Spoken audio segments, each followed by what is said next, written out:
It was a day that the British monarchy and the world would never forget. The air in Buckingham Palace had never felt heavier, charged with a tension that seemed almost palpable even through the walls of history. Cameras hovered outside the grand gates, capturing every flicker of movement, every whispered conversation, every shadow crossing the palace lawns. Journalists, photographers, and royal commentators alike were waiting, phones poised, fingers hovering over keyboards, ready to break the story that would dominate headlines for weeks, if not months. And inside, behind closed doors, a revelation had just been made that would shake the very foundation of one of the most scrutinized families in the world. Princess Anne, the Queen's daughter, a woman known for her meticulous attention to detail and unwavering sense of duty, had just uncovered a secret that could no longer be contained. Before we continue, please hit the like button, subscribe to the channel, and turn on the notification bell for updates. The secret was explosive. Meghan Markle, the Duchess of Sussex, who had captivated the public's imagination for years, who had entered the royal family with fanfare, charm, and a promise of modernity and glamour, had allegedly deceived the monarchy in a way that no one could have imagined. And, known for her loyalty to the crown and her unflinching dedication to truth, had exposed that Meghan had never carried her children, Archie and Lilibet. The claim alone was enough to send shockwaves across the globe. The children, the very symbols of Meghan and Harry's union, had been the center of carefully crafted narratives, public appearances, and media campaigns. And now, it seemed, the truth was far more complicated, far more controversial, and far more devastating than anyone could have predicted. For years, Meghan had been presented as the modern fairy tale princess, a woman who had charmed her way into the hearts of the British public and the media alike. Stories of her elegance, her poise, her philanthropic work, and her loving devotion to Harry had dominated newspapers and news channels.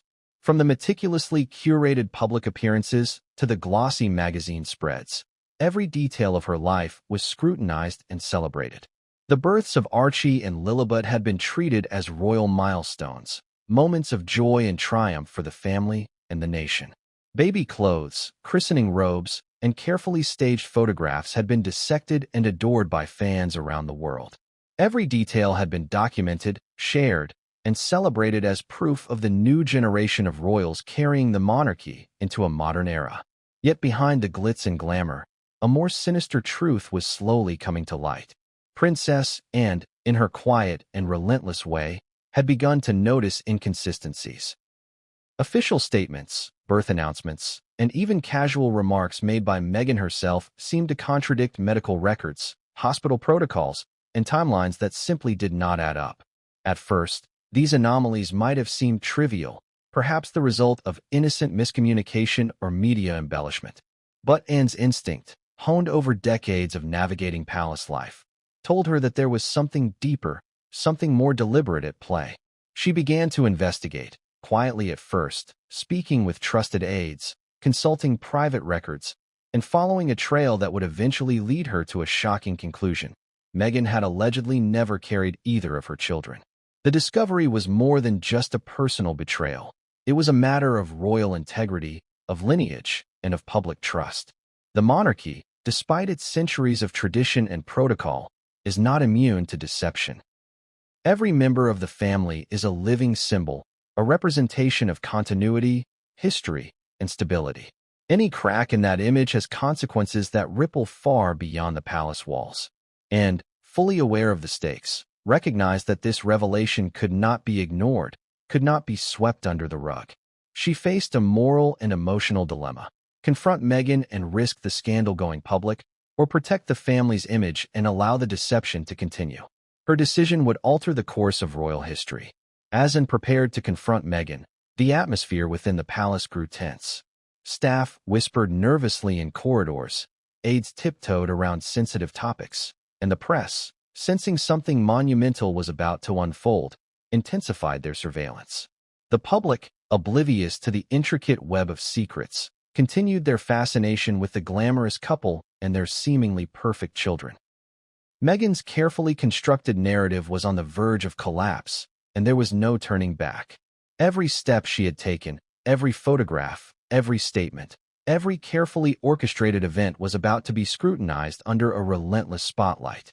The palace itself, steeped in history and tradition, seemed to hold its breath, awaiting the fallout of a revelation that threatened to destabilize centuries of royal protocol. Meanwhile, Harry, caught between loyalty to his wife and devotion to his family, found himself in a storm he could neither control nor escape. Reports suggest that he had long trusted Meghan implicitly, unaware of the alleged deception that had been unfolding behind the scenes. Friends close to the couple describe a man who was blindsided, whose trust had been weaponized in ways he could scarcely comprehend. The revelation not only threatened his marriage, but also his role within the monarchy, his public image, and his personal identity. The tension between private loyalty and public duty became a central theme in what was rapidly evolving into one of the most sensational royal scandals in recent history. The media, ever vigilant and relentless, quickly caught wind of the story. Headlines began to emerge, cautiously at first, hinting at inconsistencies and rumors. Social media erupted, with fans, critics, and casual observers alike speculating wildly, dissecting every appearance, every interview, and every photograph for clues. The global audience, already captivated by the Sussexes' lives, now found themselves on the edge of a narrative that seemed almost cinematic in its drama. Experts weighed in on television panels, commentators analyzed timelines and documents, and the palace's communication team worked feverishly to manage the crisis. It was a perfect storm, a collision of secrecy, revelation, and public fascination that left no one untouched. In the midst of this maelstrom, Princess Anne's decision to expose the truth became the fulcrum upon which the entire saga would pivot. Her reputation as a principled, no-nonsense royal lent credibility to her claims, making it impossible for the public or the media to dismiss the allegations as mere gossip. The weight of her revelation, backed by documentation, insider testimonies, and years of meticulous observation, meant that Meghan's narrative of motherhood, carefully curated and widely accepted, was now facing an unprecedented challenge. The very foundation of her public persona, the image of a devoted mother and beloved duchess, was under scrutiny in a way that would have lasting consequences. The public reaction was immediate and intense. Fans of the Sussexes were shocked, disbelieving, and defensive. Critics seized the opportunity to challenge Meghan's integrity and motives. The story dominated news cycles, trending across platforms, and sparking debates about loyalty, family, ethics, and the nature of truth in the age of media saturation. Every revelation, every document, every interview became a piece of a puzzle that captivated millions worldwide. The palace itself became a fortress of secrecy and strategy, balancing the need for discretion with the inevitability of public scrutiny. And yet, even as the world reacted, the personal stakes could not be ignored. For Harry, Meghan, and the children, the consequences were deeply human, far beyond headlines and public fascination. Relationships were strained, trust was shattered, and the emotional fallout would resonate within the family for years to come. What had begun as a quiet investigation by a concerned royal now threatened to redefine the narrative of the entire family, challenging assumptions, testing loyalties, and raising profound questions about truth, deception, and the responsibilities that come with privilege and power. The introduction must leave the audience with a lingering sense of anticipation. By the end of these first few minutes, viewers are not only aware of the gravity of the situation, but also emotionally invested in the unfolding drama. The stakes are clear. The revelation about Meghan Markle, the alleged deception regarding Archie and Lilibet, and the confrontation with Princess Anne are not just royal gossip. They are a story about trust, betrayal, and the collision between personal desire and institutional duty. The audience is compelled to continue watching, to understand not just the facts but the emotional and historical significance of a scandal that could reshape the monarchy itself. Long before the storm broke, the royal household moved with the familiar rhythm of tradition and routine. Buckingham Palace, with its gilded halls and centuries-old tapestries, had seen countless events of state, whispers of scandal, and moments of historical gravity. Yet, beneath the calm and the polished surface, there existed a subtle undercurrent, a tension that few could perceive unless they moved through the corridors with the intimacy of someone who had lived within the walls for years. It was in this space, this delicate balance between ceremony and secrecy, that the events leading up to the Meghan Markle revelation quietly began to unfold. Life for Meghan and Harry, in the months preceding the storm, appeared outwardly serene. Public appearances were carefully curated, private family events celebrated with discretion, and media narratives painted a picture of domestic bliss. The couple's appearances at charitable events, royal tours, and private gatherings were meticulously planned, each movement documented, each smile measured. To the casual observer, there seemed little hint that the quiet tension of palace life might be fracturing beneath the surface. The public's fascination with the couple continued unabated, their every gesture scrutinized, every outfit dissected, and every interaction shared with millions of followers across social media platforms. But behind closed doors, the dynamics were more complicated. The monarchy, despite its centuries of careful image management, was not immune to the pressures of modernity, personal ambition, and the complexities of human relationships. Each member of the royal family carried not only the weight of tradition, but also the expectations of the public, the media, and their peers within the institution.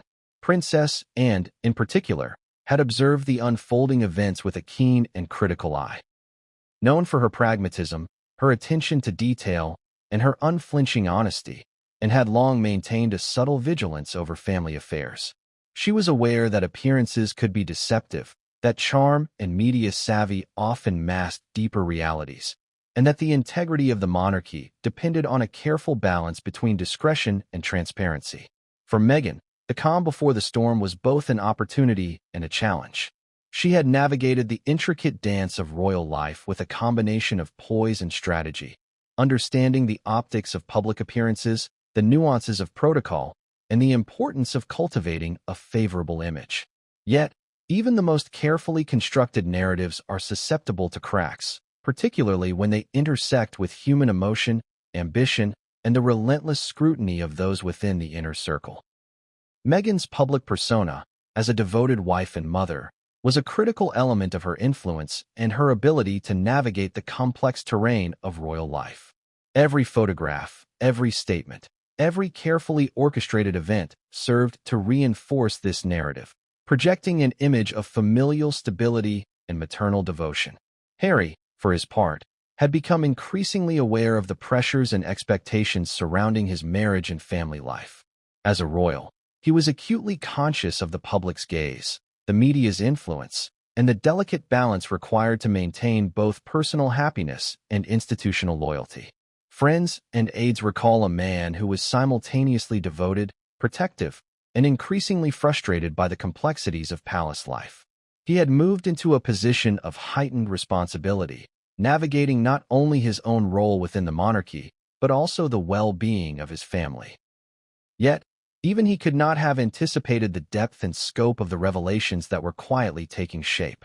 The household staff, often overlooked in discussions of royal life, were among the first to perceive subtle shifts in the atmosphere. Servants, aides, and medical professionals who had long served the palace noted changes in demeanor, slight tensions in conversations, and anomalies in scheduling and documentation.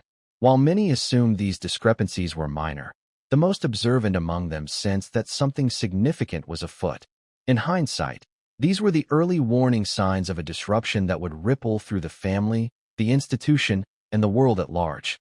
Princess Anne, in particular, had always possessed a keen intuition. Unlike some members of the family who relied heavily on media narratives or public perception, she trusted her own observations and assessments.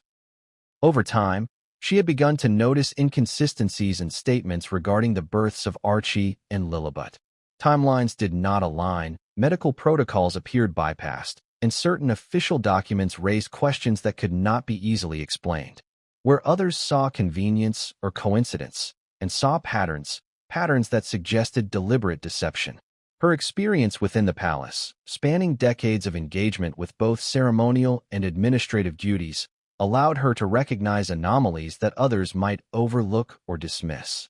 The quiet diligence with which Anne pursued these observations reflects both her character and the gravity of the situation. Unlike the media-driven narratives that often dominate public discourse, her investigation was methodical, deliberate, and grounded in a commitment to truth. She consulted with trusted advisors, reviewed records with meticulous attention, and cross-referenced statements and documentation to build a coherent understanding of events. In doing so, she not only identified discrepancies but also began to piece together the larger narrative that would eventually bring the alleged deception to light. While moved with quiet precision, Meghan and Harry continued their public engagements, seemingly unaware of the storm that was gathering on the horizon. Their schedule remained busy, punctuated by charity events, media appearances, and family obligations. Each engagement reinforced the narrative of a thriving, happy family, carefully constructed and widely accepted. Yet, the undercurrent of scrutiny, the invisible watchfulness of those attuned to inconsistencies, grew stronger with each passing day. The calm of palace life was beginning to crack, and the first tremors of an impending revelation were beginning to emerge. The psychological dimension of this period cannot be understated. Living under constant observation, managing public expectations, and navigating complex familial dynamics creates an environment in which stress and anxiety are inevitable. Meghan, in particular, was operating within a dual sphere: the public, where her every action was amplified and analyzed, and the private, where her personal life intersected with institutional expectations. The need to maintain appearances, uphold a crafted narrative, and simultaneously manage interpersonal dynamics placed immense pressure on her. Pressures that would later become critical to understanding the unfolding events. Harry's experience was equally complex. He was not merely a passive observer of events, but an active participant, balancing loyalty to his wife with responsibility to his family and the institution. The pressures he faced were multifaceted, encompassing personal, familial, and public dimensions. Friends and aides report that he began to sense subtle tensions, to notice small inconsistencies, and to recognize the presence of underlying dynamics that were not immediately visible to the casual observer. These early intuitions, combined with his protective instincts toward his family, created a fertile environment for conflict and confrontation once the revelations became undeniable. In the midst of this tension, the palace itself operated like a well-oiled machine. Protocols, traditions, and hierarchies dictated behavior, communication, and decision-making. Yet, even within this structured environment, human agency, judgment, and moral responsibility played a critical role. Anne's growing awareness of inconsistencies was a testament to the power of observation, attention to detail, and personal integrity. Her decision to act, to confront the situation rather than allow it to fester, would ultimately set in motion a chain of events that could not be reversed. As the days progressed, the calm before the storm became increasingly tenuous. Staff members whispered in corridors, aides exchanged concerned glances, and subtle shifts in behavior indicated that the tension was palpable even to those not directly involved. The monarchy, for all its experience in managing crises, faced a revelation that was both unprecedented and deeply personal. The alleged deception regarding the births of Archie and Lilibet challenged not only the integrity of Meghan's public persona, but also the trust and cohesion of the family itself. By the time Princess Anne decided to confront Meghan, the stage was set for a confrontation that would reverberate far beyond the walls of Buckingham Palace. The calm before the storm had reached its final moments. What had begun as subtle observations, careful documentation, and discreet consultations was about to erupt into a revelation that would redefine public perception, reshape family dynamics, and dominate headlines around the world. The audience is left at this point fully aware that the seemingly serene world of the palace was never as peaceful as it appeared. The subtle cracks in the facade, the meticulous observations of Princess Anne, and the tension within the household all converge to signal that the storm is imminent. Every viewer is left on edge, anticipating the confrontation, the exposure, and the fallout that would inevitably follow. The calm before the storm, as the name implies, is not mere tranquility. It is the charged, suspenseful quiet that precedes monumental upheaval. It all began, quietly, in the unassuming confines of her private office at Buckingham Palace. Princess Anne, known for her meticulous attention to detail and unwavering commitment to truth, had spent decades navigating the complex labyrinth of royal life. Her role had always demanded discretion, keen observation, and the ability to act decisively when situations required intervention. What she would uncover regarding Meghan Markle and the alleged circumstances surrounding Archie and Lilibet's births would challenge not only the personal dynamics of the royal family, but the very foundations of trust within the institution. The process of discovery did not happen overnight. It was the result of countless hours spent reviewing documentation, questioning aides, and piecing together fragments of information that, on the surface, seemed innocuous. In the realm of royalty, even the smallest detail can carry immense weight. A date on a medical record, a discrepancy in scheduling, a note in a private correspondence. These elements, when examined in totality, formed a pattern too consistent to ignore. Princess Anne, with her unrivaled experience and intuition, recognized the gravity of what she was seeing. Her initial concerns emerged when discrepancies appeared in official documents related to the births of Archie and Lilibet. Official medical certificates, hospital records, and statements from involved parties did not align with the timeline presented publicly. While many might have dismissed these inconsistencies as bureaucratic errors or administrative oversights, Anne's instincts told her otherwise. She had long observed the importance of accuracy and protocol in royal affairs, understanding that even minor deviations could signal larger issues. The deeper she delved, the more anomalous details she discovered. Certain hospital visits were unaccounted for. Medical procedures referenced in one record were missing in another. Dates of surrogacy agreements appeared to be inconsistent with reported birth dates. While such irregularities could, in isolation, be explained away, the cumulative pattern painted a troubling picture. Each piece of evidence added weight to the possibility that the narrative surrounding Meghan's pregnancies and the births of her children was not what it appeared to be. Beyond the documentation, Anne's investigation drew upon interviews with trusted palace staff, medical personnel, and aides who had worked closely with Meghan and Harry during these periods. Some offered hesitant accounts, revealing that schedules had been unusual, that there were occasions when routine visits were inexplicably canceled or shifted, and that secrecy seemed to have been emphasized beyond normal royal protocol. These testimonies, corroborated by subtle inconsistencies in paperwork, reinforced Anne's suspicions and convinced her that further action was necessary. Princess Anne's approach was methodical. She knew that any accusation, particularly regarding the personal and sensitive matter of childbirth, had to be backed by incontrovertible evidence. A casual assumption would not suffice. Her reputation, as well as the credibility of the royal institution, demanded thorough verification before confronting anyone. She cross-referenced medical documents, legal paperwork, and statements, carefully noting anomalies and constructing a timeline that would later become central to her case. The timeline itself told a story that diverged sharply from the official narrative presented to the public. Hospital stays that were publicly reported did not match the internal documentation. Meetings with doctors and midwives, supposed to confirm pregnancies and the timing of births, were inconsistent with schedules maintained by palace staff. Surrogacy agreements, hidden from public view, began to surface in private communications, revealing a layer of complexity that contradicted the public story. While the evidence was accumulating, Anne's awareness of the sensitivity of the matter deepened. Confronting a family member over such personal issues required a delicate balance of tact, authority, and moral conviction. She knew the implications were vast. If Meghan had indeed used surrogates and falsified documentation, the consequences would ripple through the monarchy, the media, and the public consciousness.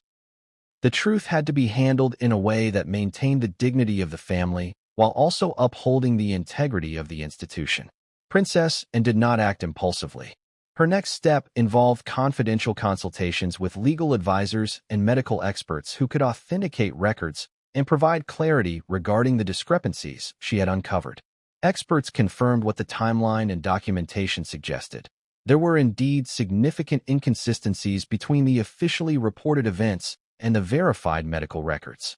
These consultations strengthened Anne's confidence that her suspicions were grounded in fact, not conjecture. Armed with this information, Anne carefully considered how to approach the situation. Confrontation, especially with someone as media-savvy and influential as Meghan Markle, required a strategy that minimized conflict while ensuring transparency. She decided that the revelation had to come directly from her, through controlled channels, to maintain credibility and prevent misinformation from spreading. Any delay, she reasoned, could risk rumors and leaks that might distort the facts or further complicate family dynamics. In her review, Anne also took into account Meghan and Harry's previous public statements. Interviews, social media posts, and official press releases were compared against verified records, highlighting inconsistencies in dates, medical terminology, and hospital details. Each discrepancy reinforced the emerging narrative that Meghan's portrayal of her pregnancies did not align with verified evidence. The precision and thoroughness with which Anne conducted this review exemplified her unwavering commitment to truth and her understanding of the high stakes involved. The discovery process was emotionally taxing. It required Anne to confront uncomfortable realities about family trust, the potential deception by a member of the household, and the broader implications for the monarchy. The juxtaposition of public image versus private truth created a tension that demanded both emotional resilience and strategic thinking. She recognized that this was more than a personal matter. It was a situation with national, historical, and institutional significance. As the days passed, Anne compiled her findings into a detailed dossier, meticulously organized to present the evidence clearly and convincingly. The dossier included timelines, verified medical documents, expert opinions, and detailed notes on discrepancies observed during her review. This compilation was not intended for casual discussion. It was a formal record that would later serve as the foundation for confronting Meghan and informing other senior members of the royal family. Throughout this process, Anne remained acutely aware of the potential for backlash. The media, always eager for controversy, would inevitably seize upon the revelations. Public perception, she knew, was fragile, and the narrative could be manipulated if not presented with careful attention to detail and credibility. Her preparation reflected a deep understanding of both the personal and public dimensions of the situation. Finally, after weeks of meticulous review, consultations, and preparation, Anne was ready.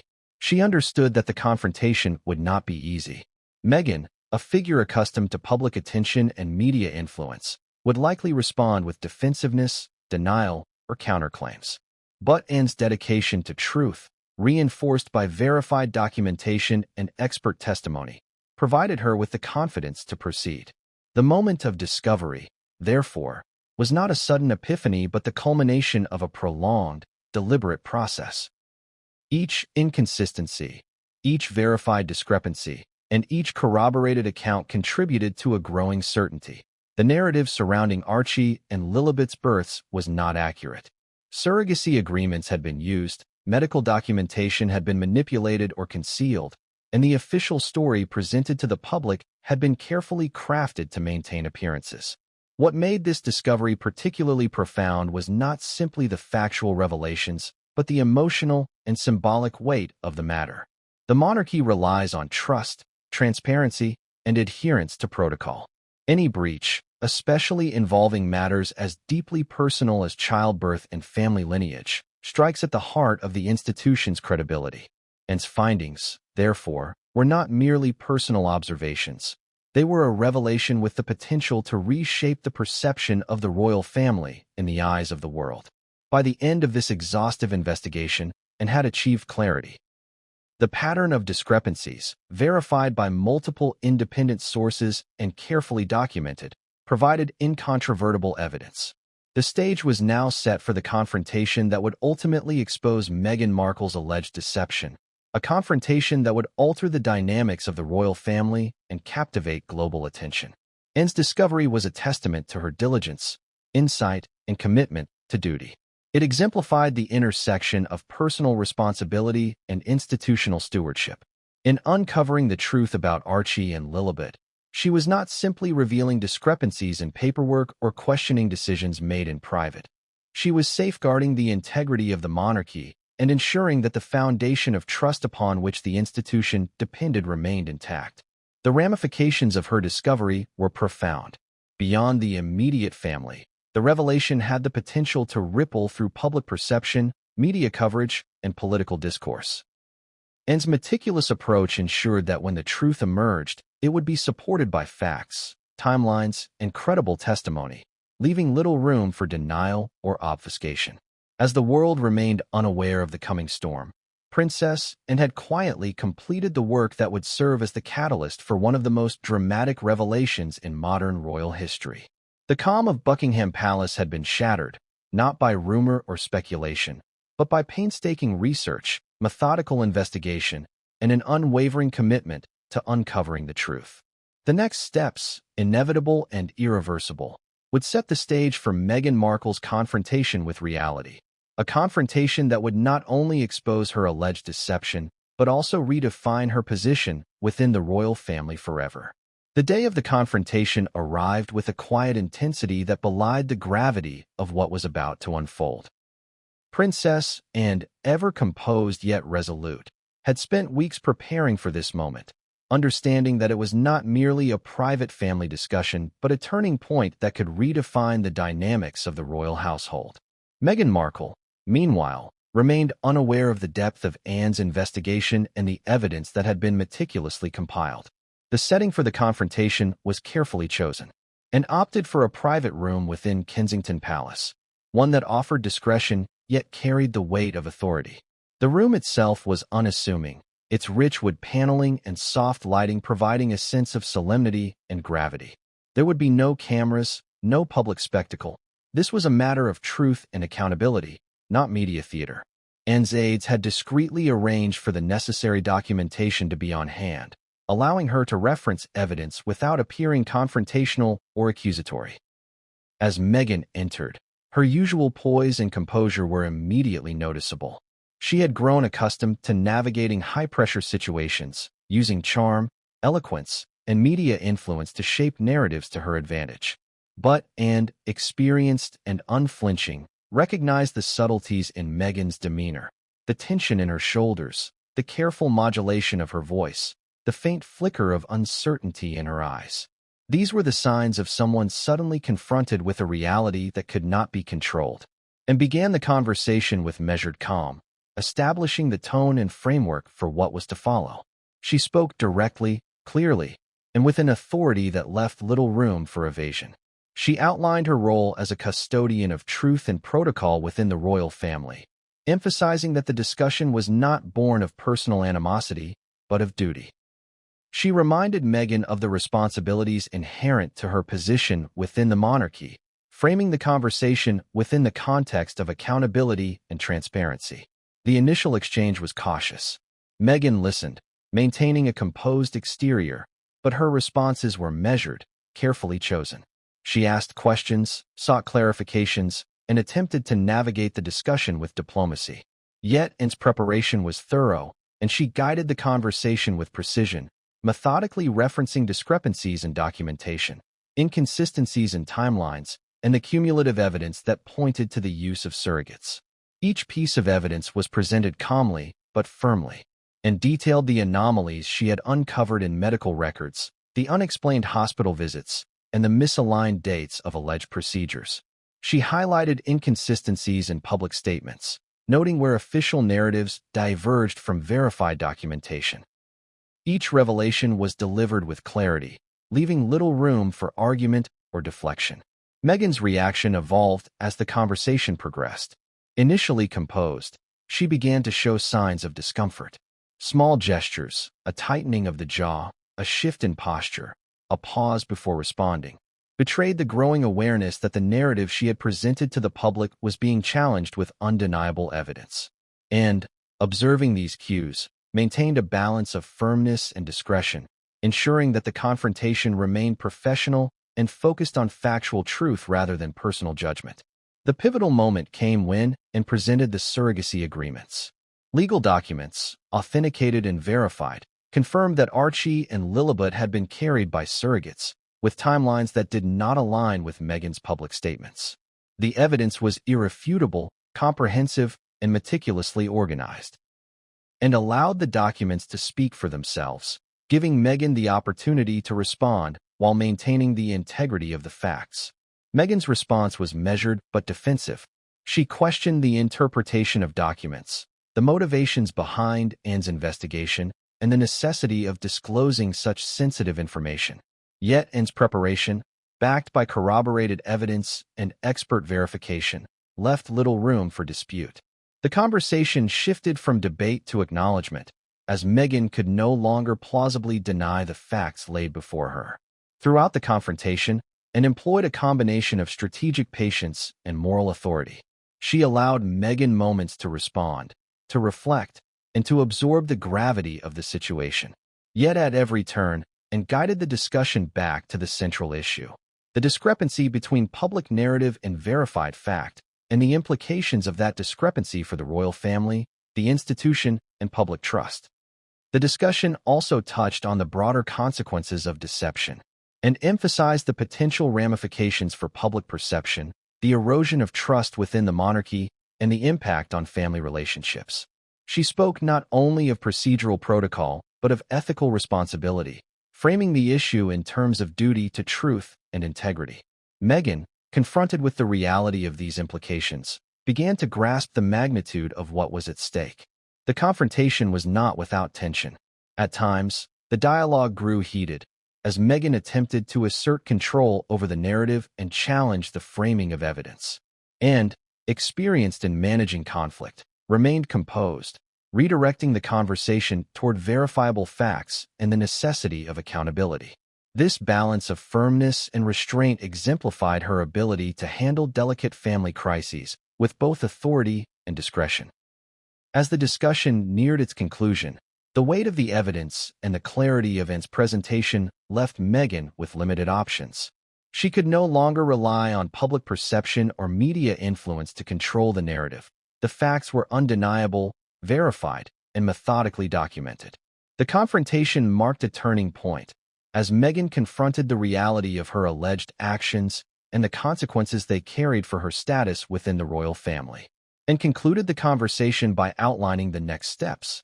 She emphasized the importance of transparency, the need to correct public records, and the necessity of addressing the situation in a manner consistent with royal protocol. The conversation ended with a clear understanding. The discrepancies surrounding Archie and Lilibet's births were no longer private matters, but issues requiring formal acknowledgement and action. This confrontation would later become a pivotal moment in the unfolding drama of Meghan Markle's relationship with the royal family. Anne's role as the bearer of truth and guardian of protocol had been fully realized. By confronting Meghan with meticulously verified evidence, she had not only clarified the facts, but also set in motion a chain of events that would ultimately reshape the dynamics of the monarchy and the public's understanding of the situation. The gravity of the confrontation extended beyond the immediate participants. Buckingham Palace, its senior staff, and key advisors were made aware of the findings. Preparations began for formal communications, the correction of records, and the management of public perception. Anne's confrontation was the catalyst for these actions, ensuring that the truth would be acknowledged and that the integrity of the monarchy would be preserved. In retrospect, this confrontation was more than a personal exchange. It was a moment of institutional reckoning. The meticulous preparation, strategic presentation of evidence, and moral clarity demonstrated by Princess and underscored the delicate balance between family loyalty and institutional responsibility.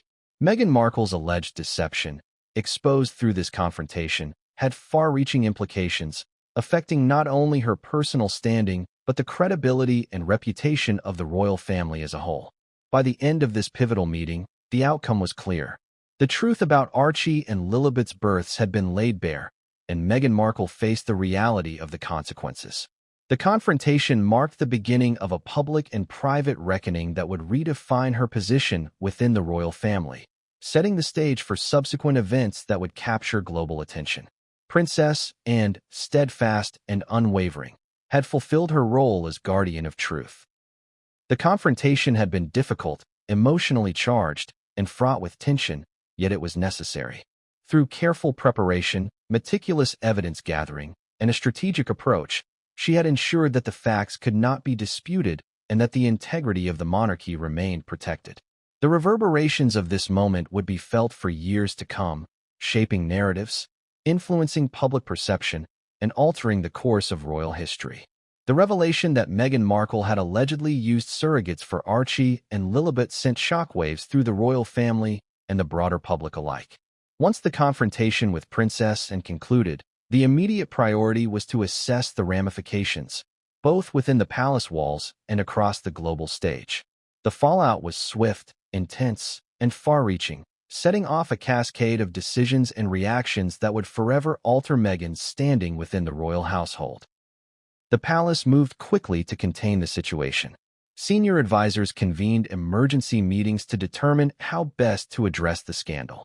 The delicate balance between family discretion and public accountability was at the forefront of every discussion. In a monarchy where image, tradition, and protocol are meticulously curated, any hint of deception could have catastrophic consequences. The revelation that Meghan may have intentionally misled both the monarchy and the public about the births of her children was not merely a private family issue. It was a matter of institutional integrity. Immediately, discussions about Meghan's titles and privileges began. Advisors debated whether it would be possible to preserve her status as a duchess while addressing the undeniable evidence. Legal teams reviewed previous agreements, prenuptial arrangements, and the formalities surrounding royal titles. The potential for a public relations crisis was significant, as media outlets worldwide were poised to broadcast the story in real time. Every word, every gesture, every official statement needed careful consideration to protect the monarchy's credibility.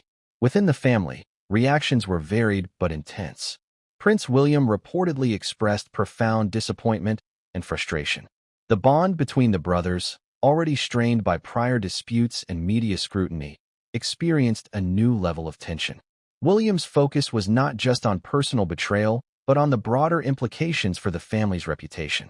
He understood that the public's trust, already tenuous in many respects, could be severely undermined by the perception that the monarchy had been deceived from within. Prince Charles, too, faced a complex balancing act.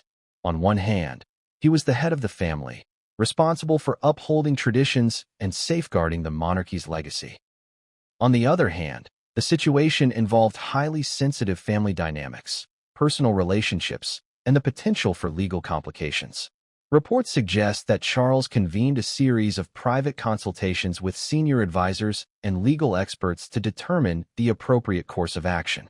Every option, from private reprimands to public statements, was weighed against potential consequences for both the institution and individual family members. Public reaction added an additional layer of pressure.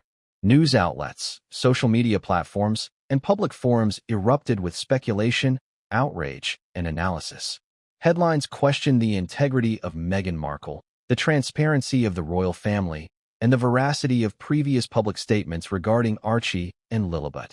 The global audience, having followed Meghan and Harry's journey closely for years, felt both shocked and betrayed. The intense scrutiny created an atmosphere in which every detail of Meghan's past actions, statements, and public appearances was dissected for evidence and context. The media frenzy was amplified by the viral nature of the story. Social media users shared every available image, video, and report, connecting dots and creating narratives that ranged from investigative to speculative. Commentary from journalists, biographers, and royal experts further fueled the discussion, often drawing on historical precedents to contextualize the situation. The palace recognized that public perception could not be ignored. Managing the narrative was as crucial as addressing the facts behind the controversy. Within the palace, staff and aides were acutely aware of the potential for reputational damage. Rumors spread quickly among courtiers and household employees, heightening tension and uncertainty. Some expressed loyalty to Meghan, while others sided with and in the principle of truth and transparency. Internal communications emphasized discretion, urging staff to refrain from engaging with the media or spreading unverified claims. Despite these efforts, leaks and unofficial statements began to emerge, complicating the palace's ability to maintain control over the unfolding story. The legal implications were also significant. Questions arose regarding the authenticity of documentation related to the surrogacies, potential breaches of royal protocols, and the accuracy of public statements made by Meghan and her representatives. Legal advisors began drafting contingency plans to address any challenges, both within the United Kingdom and internationally. They considered potential avenues for Meghan to defend herself, as well as the monarchy's options for responding to allegations in a manner that would protect its reputation and authority. The emotional impact on Meghan was profound. Being confronted with irrefutable evidence of surrogacy and facing the resulting fallout placed her under intense psychological and social pressure. Insider reports describe her as oscillating between denial, defensiveness, and an emerging understanding of the gravity of the situation. The realization that her relationship with the family, her public image, and her influence within royal circles were all at risk created an atmosphere of high stress and uncertainty. The children, Archie and Lilibet, were also a source of concern. While the palace prioritized privacy and protection for the young ones, questions arose about the narrative surrounding their births and public appearances. Advisors worked to ensure that the children's welfare remained paramount, shielding them from media scrutiny while addressing the broader implications of the revelations. The sensitivity of the situation underscored the complex intersection of personal family matters and public accountability. International reactions further intensified the fallout. Global audiences, from royal enthusiasts to casual observers, were quick to react on social media, news platforms, and opinion columns. Analysts debated the long-term implications for the British monarchy, drawing comparisons to past scandals and exploring the potential for systemic changes. Some questioned the credibility of Meghan's previous statements, while others scrutinized the monarchy's handling of the situation. The story's global reach emphasized the unprecedented nature of the crisis, demonstrating how modern media dynamics amplify both private family issues and institutional challenges. In response to mounting pressure, the palace initiated a series of strategic communications. Official statements were carefully worded to acknowledge the seriousness of the matter without disclosing unnecessary personal details. Senior advisors emphasized the importance of transparency while protecting the privacy and dignity of all involved parties. The goal was to convey accountability, uphold institutional integrity, and manage public perception, all while navigating the delicate dynamics of a family crisis that had already captured global attention. As the days progressed, the consequences for Meghan became increasingly clear. Meetings were scheduled to discuss her future role within the family, her official titles, and her involvement in charitable and public engagements. Options ranged from temporary suspension of duties to permanent removal of privileges, with advisors weighing the potential impact of each decision. The interplay between personal responsibility, public perception, and institutional precedent shaped the discussions, highlighting the multifaceted nature of the fallout. The ripple effects of the revelation also affected Prince Harry. Loyal to Meghan yet aware of the mounting evidence, he found himself in a difficult position. Reports suggest that he struggled to balance familial loyalty with an understanding of institutional expectations. The strain on his relationship with William and other senior family members intensified, adding layers of tension and complexity to the already fraught situation. Harry's responses, both public and private, would play a crucial role in shaping the narrative and influencing the ultimate resolution of Meghan's status within the royal family. Ultimately, the fallout of Princess Anne's confrontation with Meghan Markle extended far beyond a single meeting. It touched on the integrity of the monarchy, public trust, family dynamics, and media scrutiny. It highlighted the tension between private family matters and public accountability, demonstrating how personal actions can have far-reaching consequences for both individuals and institutions. The confrontation had set the stage for a series of decisions that would not only determine Meghan's future, but also shape the perception of the British monarchy on the global stage. The gravity of the fallout underscored the importance of truth and accountability. Anne's actions had initiated a reckoning that could not be ignored, compelling the family, advisors, and the public to confront uncomfortable realities. Meghan's alleged use of surrogates, once hidden behind carefully constructed narratives and media portrayals, had been exposed, forcing a re-evaluation of relationships, privileges, and public perception. The ripple effects would be felt for years to come, marking a watershed moment in the history of the monarchy and the lives of those involved. As news of Meghan Markle's alleged deception regarding Archie and Lilibet spread, the global media erupted with unprecedented intensity. What began as a private, high-level family confrontation with Princess and quickly escalated into a worldwide story, dominating news cycles, social media feeds, and online forums. The revelation that Meghan may have used surrogates with forged paperwork to present Archie and Lilibet as her biological children struck a chord with audiences everywhere. It was not merely a royal scandal. It became a story about trust, deception, and the intricate intersection of private family matters and public accountability. News outlets across the world scrambled to cover the story. Headlines ranged from neutral reporting to sensationalist takes, each attempting to capture the shock and intrigue of the unfolding drama. Leading British newspapers led with breaking news alerts, describing the allegations in stark detail. Tabloids, known for their dramatic flair, produced eye-catching visuals and speculation about Meghan's motivations, the legal implications, and the potential long-term effects on the monarchy. International media outlets echoed the coverage, amplifying the story and ensuring that the revelation reached audiences across continents.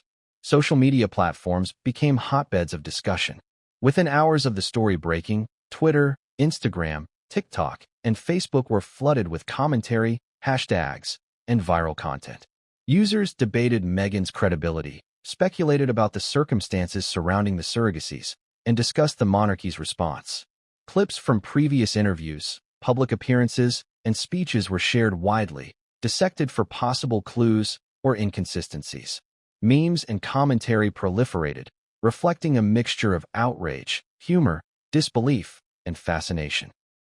The digital conversation became a self-perpetuating storm, with each new post fueling further engagement and debate.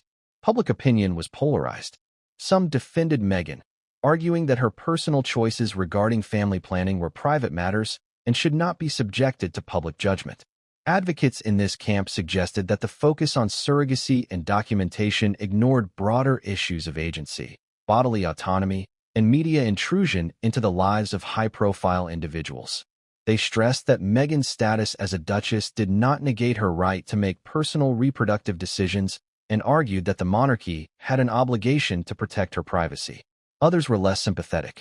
Critics argued that deception at this level was unacceptable, particularly given the monarchy's reliance on trust, transparency, and public accountability. For many, the issue was not the use of surrogates itself, but the deliberate attempt to misrepresent the births of Archie and Lilibet. Questions about forged paperwork, public statements, and interactions with the press fueled perceptions of intentional deceit.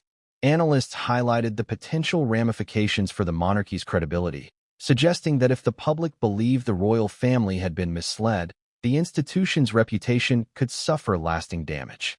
Royal experts and biographers provided nuanced commentary, explaining the historical context of royal family expectations and the gravity of deception within such a highly scrutinized institution. They drew parallels to previous scandals in royal history, exploring how past incidents had been managed and the lessons that could be applied to the current situation. Some emphasized the unprecedented nature of the case, noting that surrogacy and alleged document forgery had rarely been publicly exposed in such a high-profile context. Their analyses were shared widely, lending a sense of legitimacy and depth to the public discourse. Television coverage added an additional layer of intensity. Royal correspondents and talk shows devoted hours of airtime to discussions about Meghan's alleged actions, often featuring expert panels, leaked documents, and archival footage. Opinion segments ranged from empathetic to critical, reflecting the divided sentiment of the viewing audience. News networks offered live updates as new developments emerged, providing minute-by-minute accounts of palace meetings, public statements, and social media reactions. For viewers, this coverage created an immersive and immediate sense of being part of a global event. Celebrities and influencers weighed in, amplifying the conversation further. Some expressed support for Meghan, emphasizing the importance of compassion and privacy. Others criticized her, framing the alleged deception as a breach of trust and a personal affront to the royal family. Their statements were shared and debated widely, reinforcing the story's viral nature and ensuring that it reached audiences far beyond traditional news consumers. Each public comment added new dimensions to the narrative, influencing public perception and fueling ongoing debate. Public demonstrations and online petitions emerged as well. A segment of royal enthusiasts and concerned citizens called for transparency, demanding that the monarchy clarify the circumstances surrounding Archie and Lilibet's births. Others created petitions defending Meghan, urging the public to respect her privacy and question media intrusion. The polarized reactions reflected not only opinions about Meghan but broader societal debates about privacy, media ethics, and the responsibilities of public figures. Media scrutiny extended to previously overlooked details of Meghan and Harry's life. Analysts and commentators revisited past interviews, royal engagements, and charitable activities, examining them through the lens of the current revelations. Every public statement Meghan had made regarding her children was dissected for potential contradictions, fueling speculation about the timing, motivation, and execution of the alleged surrogacy arrangements. This retrospective analysis contributed to a sense that the story was evolving in real time, with new information constantly reframing public understanding. International perspectives provided further nuance. In the United States, where Meghan and Harry had previously resided, media outlets and commentators debated the story within the context of celebrity culture, media rights, and personal freedom. In Asia, Australia, and Europe, royal watchers analyzed the implications for the monarchy's global image and the potential ripple effects on tourism, diplomacy, and cultural perception. Each region's coverage reflected local interests, societal norms, and levels of engagement with the British royal family, underscoring the truly global impact of the revelation. The frenzy extended beyond traditional and social media into online forums, podcasts, and discussion groups. Enthusiasts, skeptics, and casual observers gathered to analyze every aspect of the story, sharing theories, evidence, and speculation. Some participants attempted to corroborate claims, while others focused on the human drama and emotional resonance of the unfolding events. These discussions, often highly detailed and persistent, contributed to a broader narrative ecosystem in which the story of Meghan's alleged deception was continuously interpreted, debated, and reshaped. Amid this chaos, the palace recognized the need for careful messaging. Press officers worked to ensure that official communications were precise, measured, and strategically timed. The goal was to provide clarity without exacerbating speculation, to reaffirm the monarchy's credibility, and to protect the family's image while minimizing further damage. Statements emphasized facts, acknowledged the seriousness of the situation, and reinforced the institution's commitment to integrity, all while avoiding unnecessary commentary on personal choices or private matters. The reaction of the public also highlighted the power of perception. Surveys and polls conducted in the aftermath suggested a significant shift in attitudes toward Meghan and Harry, with some expressing disappointment, others maintaining support, and many simply confused by the conflicting narratives. The complexity of the situation, coupled with the relentless media coverage, created a climate in which forming a definitive opinion was challenging for many, illustrating the intricate interplay between public relations, media narratives, and individual judgment. In this environment, every detail mattered. Clothing choices, public appearances, and interviews were scrutinized for subtle messages or indications of remorse, defiance, or strategy. Analysts interpreted body language, tone, and timing as potential clues to Meghan's mindset and intentions. This intense focus demonstrated how personal conduct, even in seemingly mundane moments, could be amplified and politicized in the context of a high-profile scandal. Ultimately, the public reaction was a powerful force shaping the trajectory of the fallout. Media coverage, social commentary, and global discourse influenced how the monarchy responded, how Meghan was perceived, and how the broader conversation around privacy, trust, and responsibility evolved. The frenzy underscored the interconnectedness of personal actions, institutional integrity, and public perception, illustrating that in the modern age, even private family matters can become matters of worldwide attention. The global outcry also revealed the enduring fascination with the British royal family. Meghan's alleged deception, while shocking, tapped into centuries of intrigue, scandal, and narrative surrounding the monarchy. Audiences were captivated not only by the specifics of the story, but by its resonance with broader themes of loyalty, trust, and the consequences of dishonesty.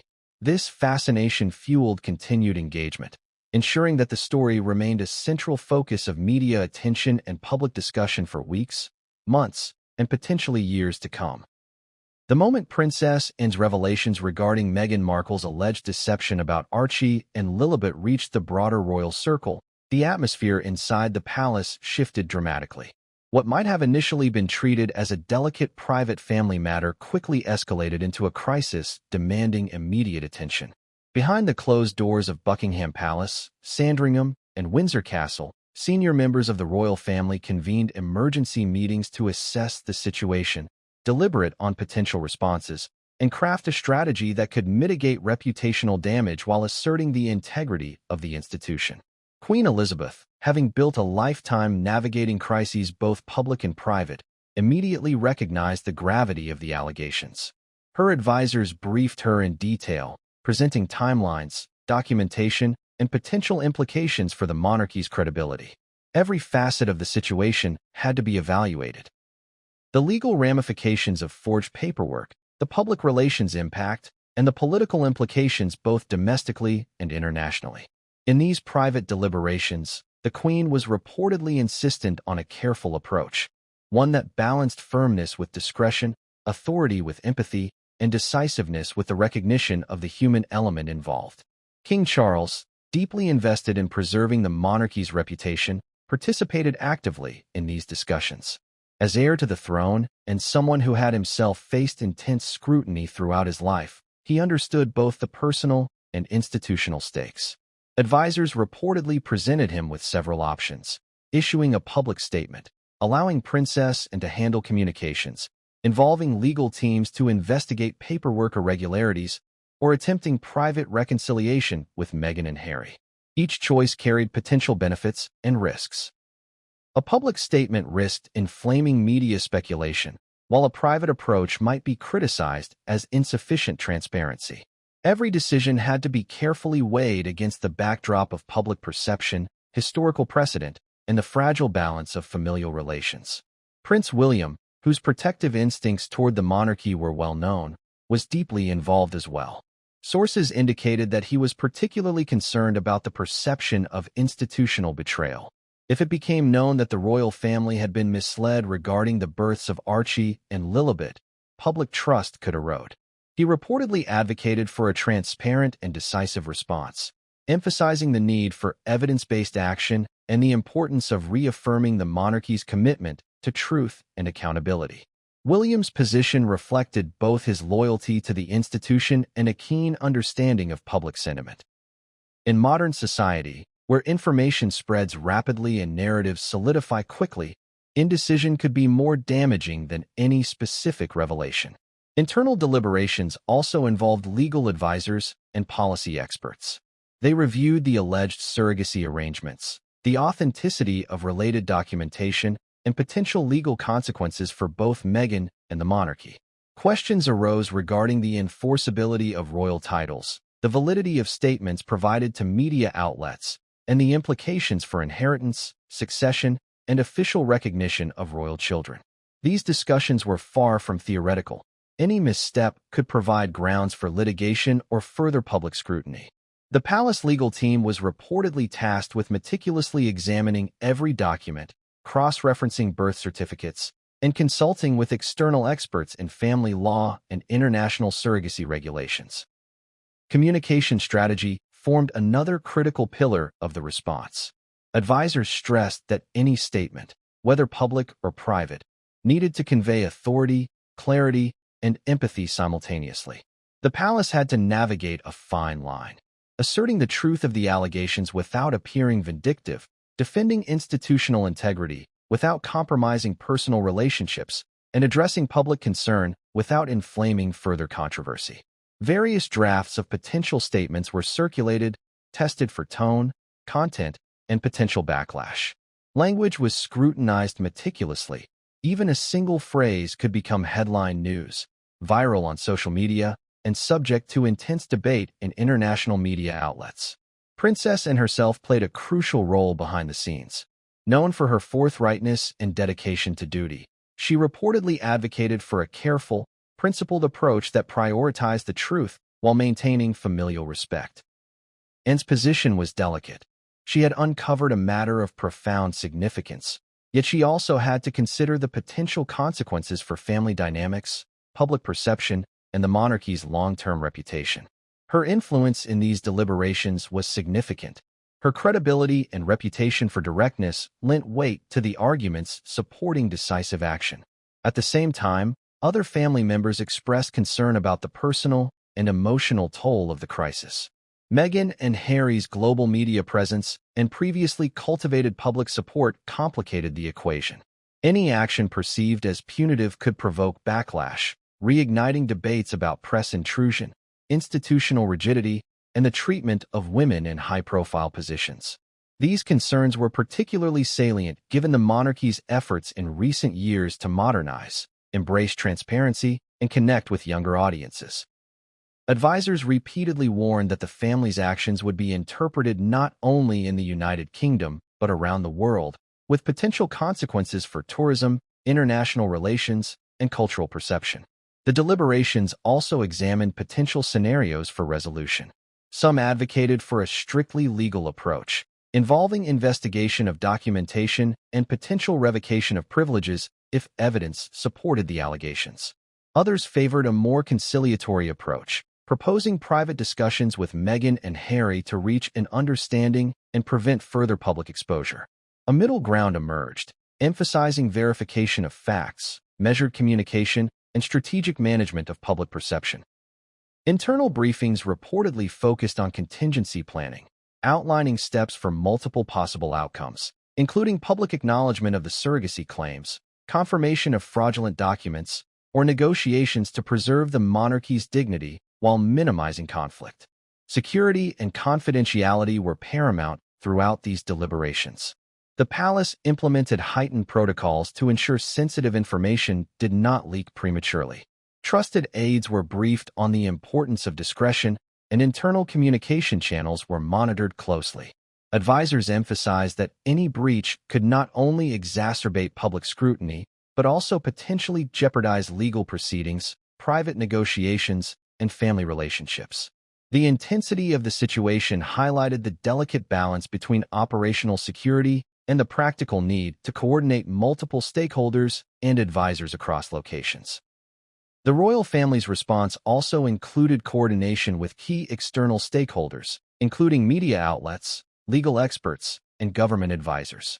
Officials recognized that public perception was intertwined with journalistic reporting and that strategic engagement with credible journalists could help shape the narrative. Careful consideration was given to the timing of statements, choice of spokesperson, and scope of information released. Each action was designed to reinforce credibility, assert institutional control, and anticipate public reaction while avoiding unnecessary escalation. Despite the careful planning, internal debates were intense and at times contentious.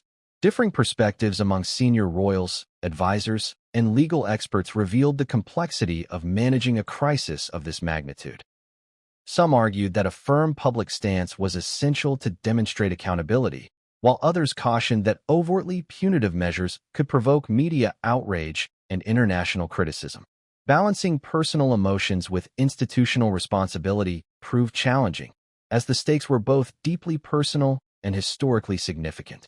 Every decision was debated extensively, reflecting the high level of scrutiny and the potential consequences of missteps.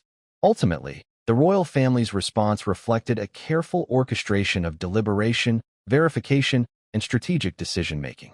It was a process that balanced immediacy with prudence, assertiveness with diplomacy, and transparency with discretion. Internal memos emphasized that the family's credibility depended not only on factual accuracy, but also on the perception of integrity and moral authority. This approach sought to protect the monarchy's reputation while preparing for the inevitable media storm and public reaction, demonstrating an acute awareness of the modern dynamics of crisis management in the age of instant information and global scrutiny. As these internal deliberations continued, the palace recognized that a public response would be unavoidable. The challenge was not simply about addressing Meghan Markle's alleged actions, but about framing the story in a way that reinforced institutional values, respected the sensitivities of family members, and provided clarity to a global audience eager for answers. The royal family's strategic approach underscored the unique pressures faced by high-profile institutions.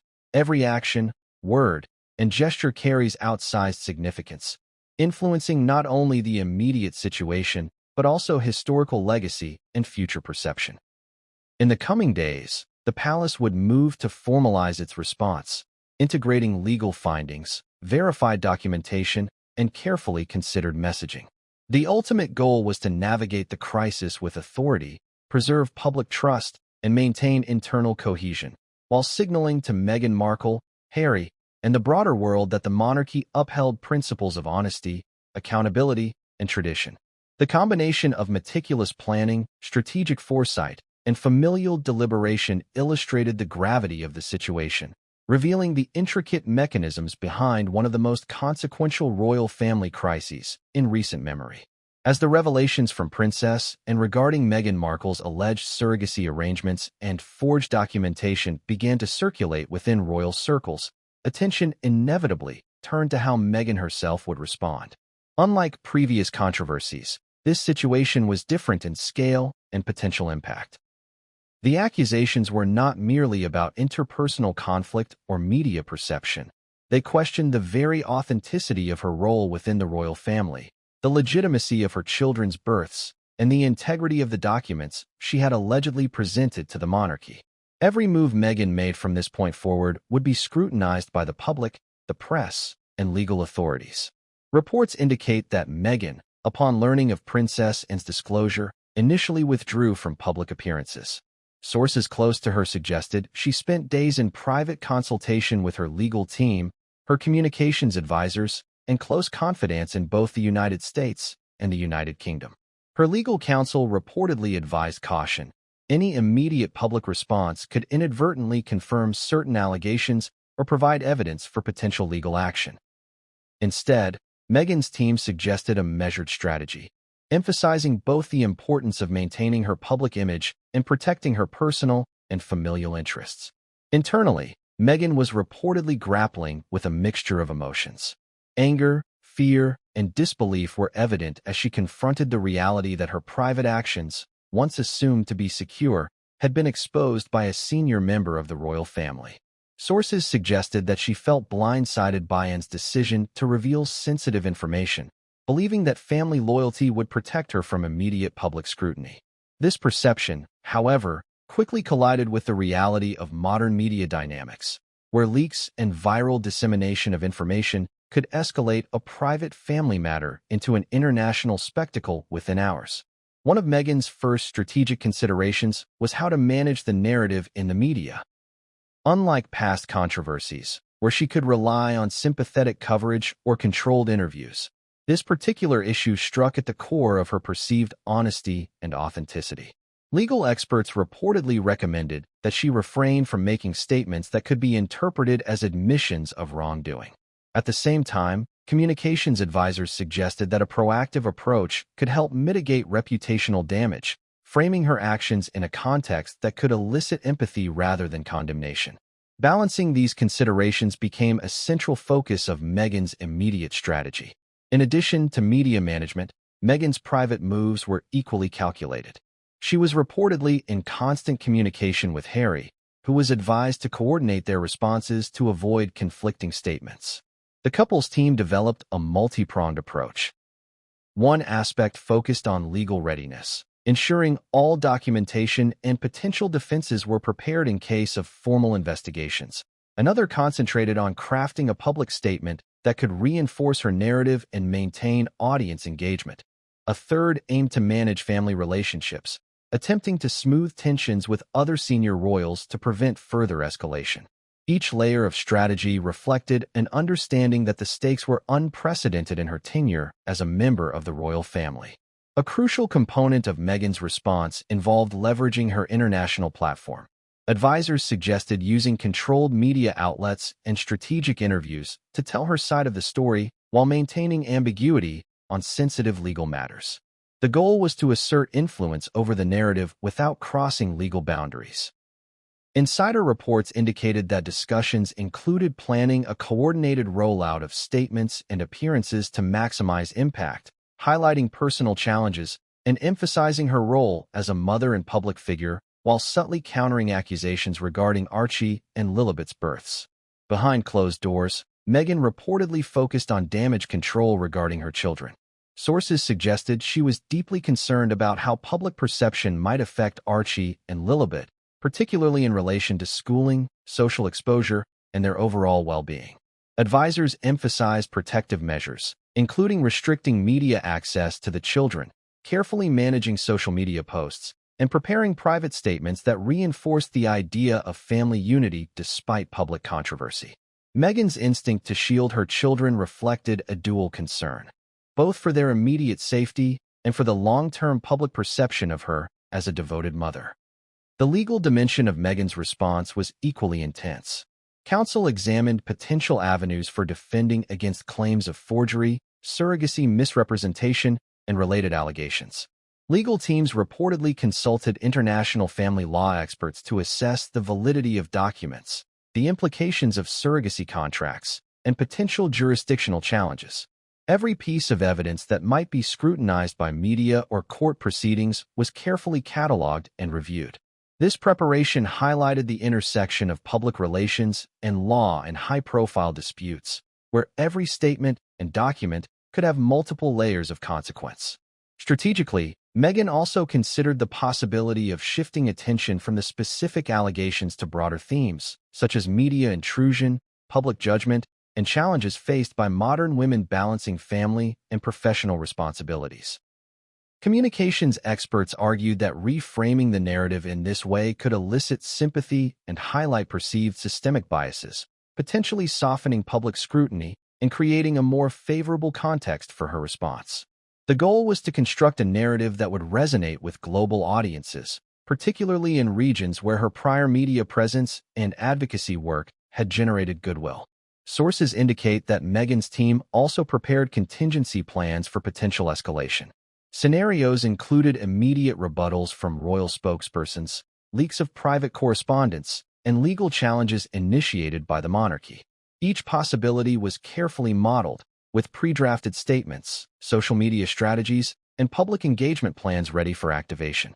This level of preparation underscored the seriousness with which Meghan approached the unfolding crisis and her awareness of the intricate interplay between perception, media, and institutional power. Despite the careful planning, Meghan reportedly experienced significant emotional strain. The pressure of facing allegations that called into question her honesty and the legitimacy of her children reportedly led to heightened anxiety, sleeplessness, and heightened vigilance over her private communications. Close friends described her as oscillating between moments of resolve and periods of frustration and fear, highlighting the intense personal impact of high-stakes public scrutiny. The combination of legal, familial, and media pressures created a uniquely challenging environment, one that demanded resilience, strategic thinking, and emotional endurance. Another aspect of Meghan's response involved maintaining support from allies both within and outside the royal sphere. She reportedly reached out to select public figures, advocacy groups, and trusted media personalities to provide statements of solidarity or contextual commentary. These alliances were intended to counterbalance negative narratives and reinforce her credibility among specific audiences. By mobilizing a network of supportive voices, Meghan sought to create a buffer against potential reputational damage while subtly reminding the public and press that she remained influential, connected, and capable of managing controversy effectively. Simultaneously, Meghan faced the challenge of navigating the intense global media landscape. Every international outlet, from tabloids to respected newspapers, monitored developments closely, dissecting every statement, action, and appearance. Legal and communications advisors repeatedly stressed the need for consistency, caution, and strategic timing, emphasizing that even minor missteps could amplify criticism or invite speculation. In this environment, Meghan's public moves were carefully choreographed, balancing visibility with discretion, presence with prudence, and messaging with legal constraints. As the days unfolded, Meghan gradually began to engage with public-facing strategies. Observers noted carefully timed appearances, selective interviews, and social media updates that conveyed a sense of composure, empathy, and strength. These efforts were paired with behind-the-scenes legal and family negotiations designed to manage the crisis effectively. Sources suggested that Meghan's approach combined personal narrative, controlled vulnerability, and strategic messaging, demonstrating an acute awareness of the multiple dimensions of the unfolding situation. In conclusion, Meghan Markle's response to Princess Anne's revelations was multifaceted, combining legal preparedness, media strategy, personal reflection, and family protection.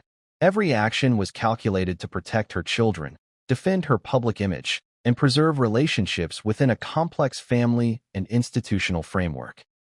Her response highlighted the unique pressures faced by high-profile individuals in an era of global media scrutiny and illustrated the intricate interplay between personal agency, public perception, and institutional power. While the effectiveness of these strategies remained to be fully determined, the meticulous planning and deliberate execution underscored Meghan's resolve to navigate an unprecedented crisis with strategic foresight and emotional resilience. The moment news of Princess Anne's explosive revelations regarding Meghan Markle reached the public, an immediate and unprecedented media storm erupted. Across the globe, outlets both mainstream and tabloids seized on the story, treating it as the latest seismic shift in the ongoing narrative surrounding the royal family. Unlike prior controversies, this one struck at the very core of the monarchy's perception of family integrity and trust. Headlines screamed of alleged deceit, surrogacy schemes, and forged documents, with every publication attempting to frame the story in the most sensational manner possible. Social media, the modern echo chamber of instant opinion, became the primary battlefield for public discourse. Within hours, millions of tweets, posts, and videos were uploaded, each offering interpretations, theories, and emotional reactions. Some users expressed shock and disbelief, questioning how such allegations could be possible within a family traditionally associated with decorum, discipline, and secrecy. Others voiced outright condemnation, asserting that if true, Meghan's actions represented an unprecedented breach of trust not only to the royal family, but also to the British public and global audience who had followed her life closely. The sheer volume of online commentary created a highly charged atmosphere. Hashtags related to Meghan Markle, Princess Anne, and the alleged surrogacy claims trended worldwide. Among the most prominent were hashtag Meghan Exposed, hashtag Royal Deception, and hashtag AnneSpeaks. Each hashtag became a hub for debate, with social media users dissecting every piece of information, questioning sources, and even comparing historical royal controversies to the present situation. Influencers, vloggers, and online commentators weighed in, further amplifying the story's reach and impact. Some segments of the audience expressed sympathy for Meghan, framing her as a victim of systemic pressure, misogyny, or intrusive media scrutiny. Others painted a picture of deliberate manipulation and calculated deception, often citing leaked reports, court precedents, or historical context to bolster their arguments. Mainstream media coverage was equally intense, though the tone varied depending on the outlet's target audience and editorial stance. British tabloids, historically sensationalist and unrelenting in their scrutiny of royal scandals, produced multi-page spreads detailing alleged timelines, surrogate arrangements, and potential legal implications. Broadcast networks ran live panels, inviting legal experts, royal correspondents, and psychologists to analyze the story from multiple angles. Each segment sought to keep viewers engaged, often using provocative questions like, could the monarchy ever forgive such a breach? Or what does this mean for Archie and Lilibet's future within the royal lineage? International media mirrored this intensity. American networks, Australian tabloids, and European news agencies highlighted the story with their own flair, emphasizing cultural perspectives and local interest. In the United States, coverage often included commentary on Meghan's personal and professional life, examining the tension between her Hollywood background and royal responsibilities. Analysts speculated on public relations strategies, media manipulation, and the impact on her philanthropic and commercial endeavors. Australian and European outlets focused more on historical and institutional implications, exploring how these allegations could affect the monarchy's global image, diplomatic relationships, and internal governance. A particularly striking aspect of the public reaction was the way emotions were openly expressed online. Videos of individuals expressing disbelief, anger, or sadness went viral, further amplifying the narrative. Memes emerged, blending humor with sharp critique, often reflecting collective sentiment about perceived deceit or manipulation. Digital communities, ranging from royal enthusiasts to conspiracy theorists, dissected every available detail, questioning document authenticity, alleged surrogacy clinics, and the involvement of legal intermediaries. For some, the revelations sparked outrage at what they perceived as a betrayal of tradition. For others, the story became a lens through which broader societal issues, gender dynamics, media intrusion, and the pressures of public life were debated. Within the first 24 hours, analytics revealed unprecedented engagement metrics. Online articles received millions of clicks, videos garnered millions of views, and discussion threads expanded into hundreds of thousands of comments. The pace at which the story spread underscored the global fascination with the royal family and the persistent curiosity surrounding Meghan Markle. In many ways, the speed and intensity of the reaction highlighted how social media has transformed public discourse, allowing opinions to form instantaneously and for narratives to evolve rapidly. Public reactions also revealed a stark divide. On one side were staunch supporters of the monarchy, who viewed Princess Anne's revelations as a vindication of transparency and honesty within the royal institution. They argued that Meghan's alleged deception could not be tolerated and that her position within the family required immediate reassessment. On the other side were Meghan's loyal supporters, who questioned the motivations behind Anne's disclosure. They suggested that the senior royal's decision to go public could have been influenced by internal politics, jealousy, or an attempt to control the narrative during a time of heightened scrutiny. This divide fueled heated debates online and in media discussions, with each faction presenting arguments, evidence, and interpretations to sway public opinion. Another critical factor in shaping public perception was the role of expert commentary. Legal analysts debated potential consequences of alleged forgery and misrepresentation, highlighting how such actions could carry criminal or civil liabilities. Family law experts speculated on the authenticity of surrogacy documents, the potential challenges in international jurisdictions, and the legal rights of children born through such arrangements. Psychologists and sociologists offered insights into the emotional impact on the royal family and public perception, emphasizing the interplay between trust, authority, and social norms. These expert contributions added depth to media coverage, providing audiences with context beyond sensational headlines. Media outlets also focused on Meghan's and Harry's prior interviews, public statements, and official biographies, analyzing discrepancies and inconsistencies that could corroborate or contradict Anne's claims. Analysts traced social media posts, public appearances, and statements about pregnancy and family life, searching for patterns or anomalies. Each detail was scrutinized, and every action became a potential piece of evidence in the court of public opinion. The thoroughness of this analysis demonstrated how high-profile figures are continuously under the microscope and how past statements can be re-evaluated in light of new information. Interestingly, the reaction extended beyond traditional media and social platforms. Corporate stakeholders, sponsors, and collaborators associated with Meghan and Harry closely monitored developments. Contracts, brand partnerships, and philanthropic engagements faced potential reputational risk, prompting some companies to reassess public messaging and social media content. Analysts suggested that a perceived loss of credibility could influence commercial and charitable endeavors, underscoring how public opinion now intersects with economic and social influence in the lives of global public figures. As public discussion intensified, commentary also extended into more personal and moral evaluations. Social media users debated the ethics of surrogacy, the morality of forging documents, and the responsibilities of public figures toward the institutions they represent. Influencers produced explanatory videos, podcasts, and blogs, breaking down complex aspects of the situation for wider audiences. These interpretations often mixed opinion with analysis, creating a hybrid space where facts, speculation, and emotion coexisted, fueling further engagement and debate. Meanwhile, memes, parodies, and satirical content emerged as a cultural response, allowing the public to process the shocking news in a creative, often humorous way. Viral content ranged from humorous takes on surrogacy logistics to exaggerated illustrations of the royal family's alleged reactions.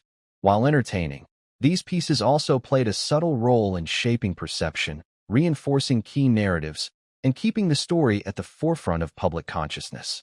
Despite the intensity, some commentators urged restraint, reminding audiences that allegations were not yet legally or officially confirmed. Calls for due process, verification of documentation, and cautious interpretation emphasized the need to balance curiosity with responsibility. However, the viral nature of the story made measured responses difficult to sustain, as sensationalism and immediacy often dominated coverage.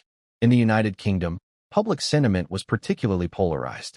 Monarchists expressed outrage, emphasizing the breach of trust within a venerable institution.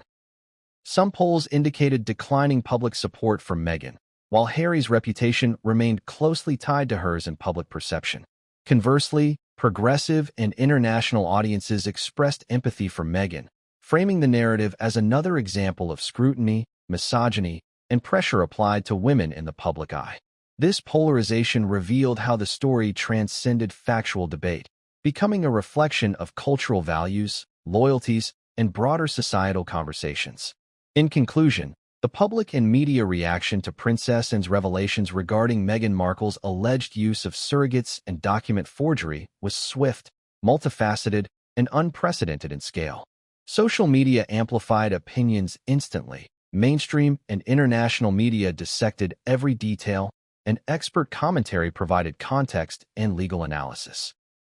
The story became a global phenomenon, illustrating how high-profile figures, especially members of the royal family, navigate the intertwined worlds of personal life, institutional expectations, and public scrutiny.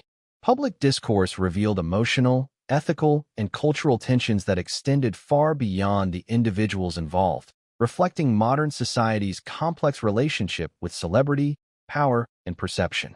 As the revelations about Meghan Markle's alleged surrogacy arrangements and forged documents reverberated across the world, the royal family found itself in an unprecedented internal crisis. Buckingham Palace, normally a bastion of meticulous protocol and measured public messaging, became a whirlwind of urgent activity. The sudden exposure of sensitive private matters forced the senior royals to convene emergency meetings, strategize responses, and consider the long-term ramifications for both the monarchy and the individuals directly involved. The first order of business was containment. Advisors and private secretaries scrambled to assess the credibility of Princess Anne's claims while simultaneously evaluating potential legal implications. Every piece of available information, from internal correspondence to official medical documents, was analyzed in meticulous detail. Security chiefs and palace communications teams coordinated in real time to ensure that sensitive documents were protected and that any unauthorized leaks were tracked and managed. The palace had dealt with public relations challenges before, from minor scandals to major international controversies, but the stakes this time were uniquely high. The allegations struck at the very heart of royal legitimacy, raising questions about lineage, transparency, and trust, all of which are essential to maintaining public confidence. The emergency meetings themselves were intense and high stakes.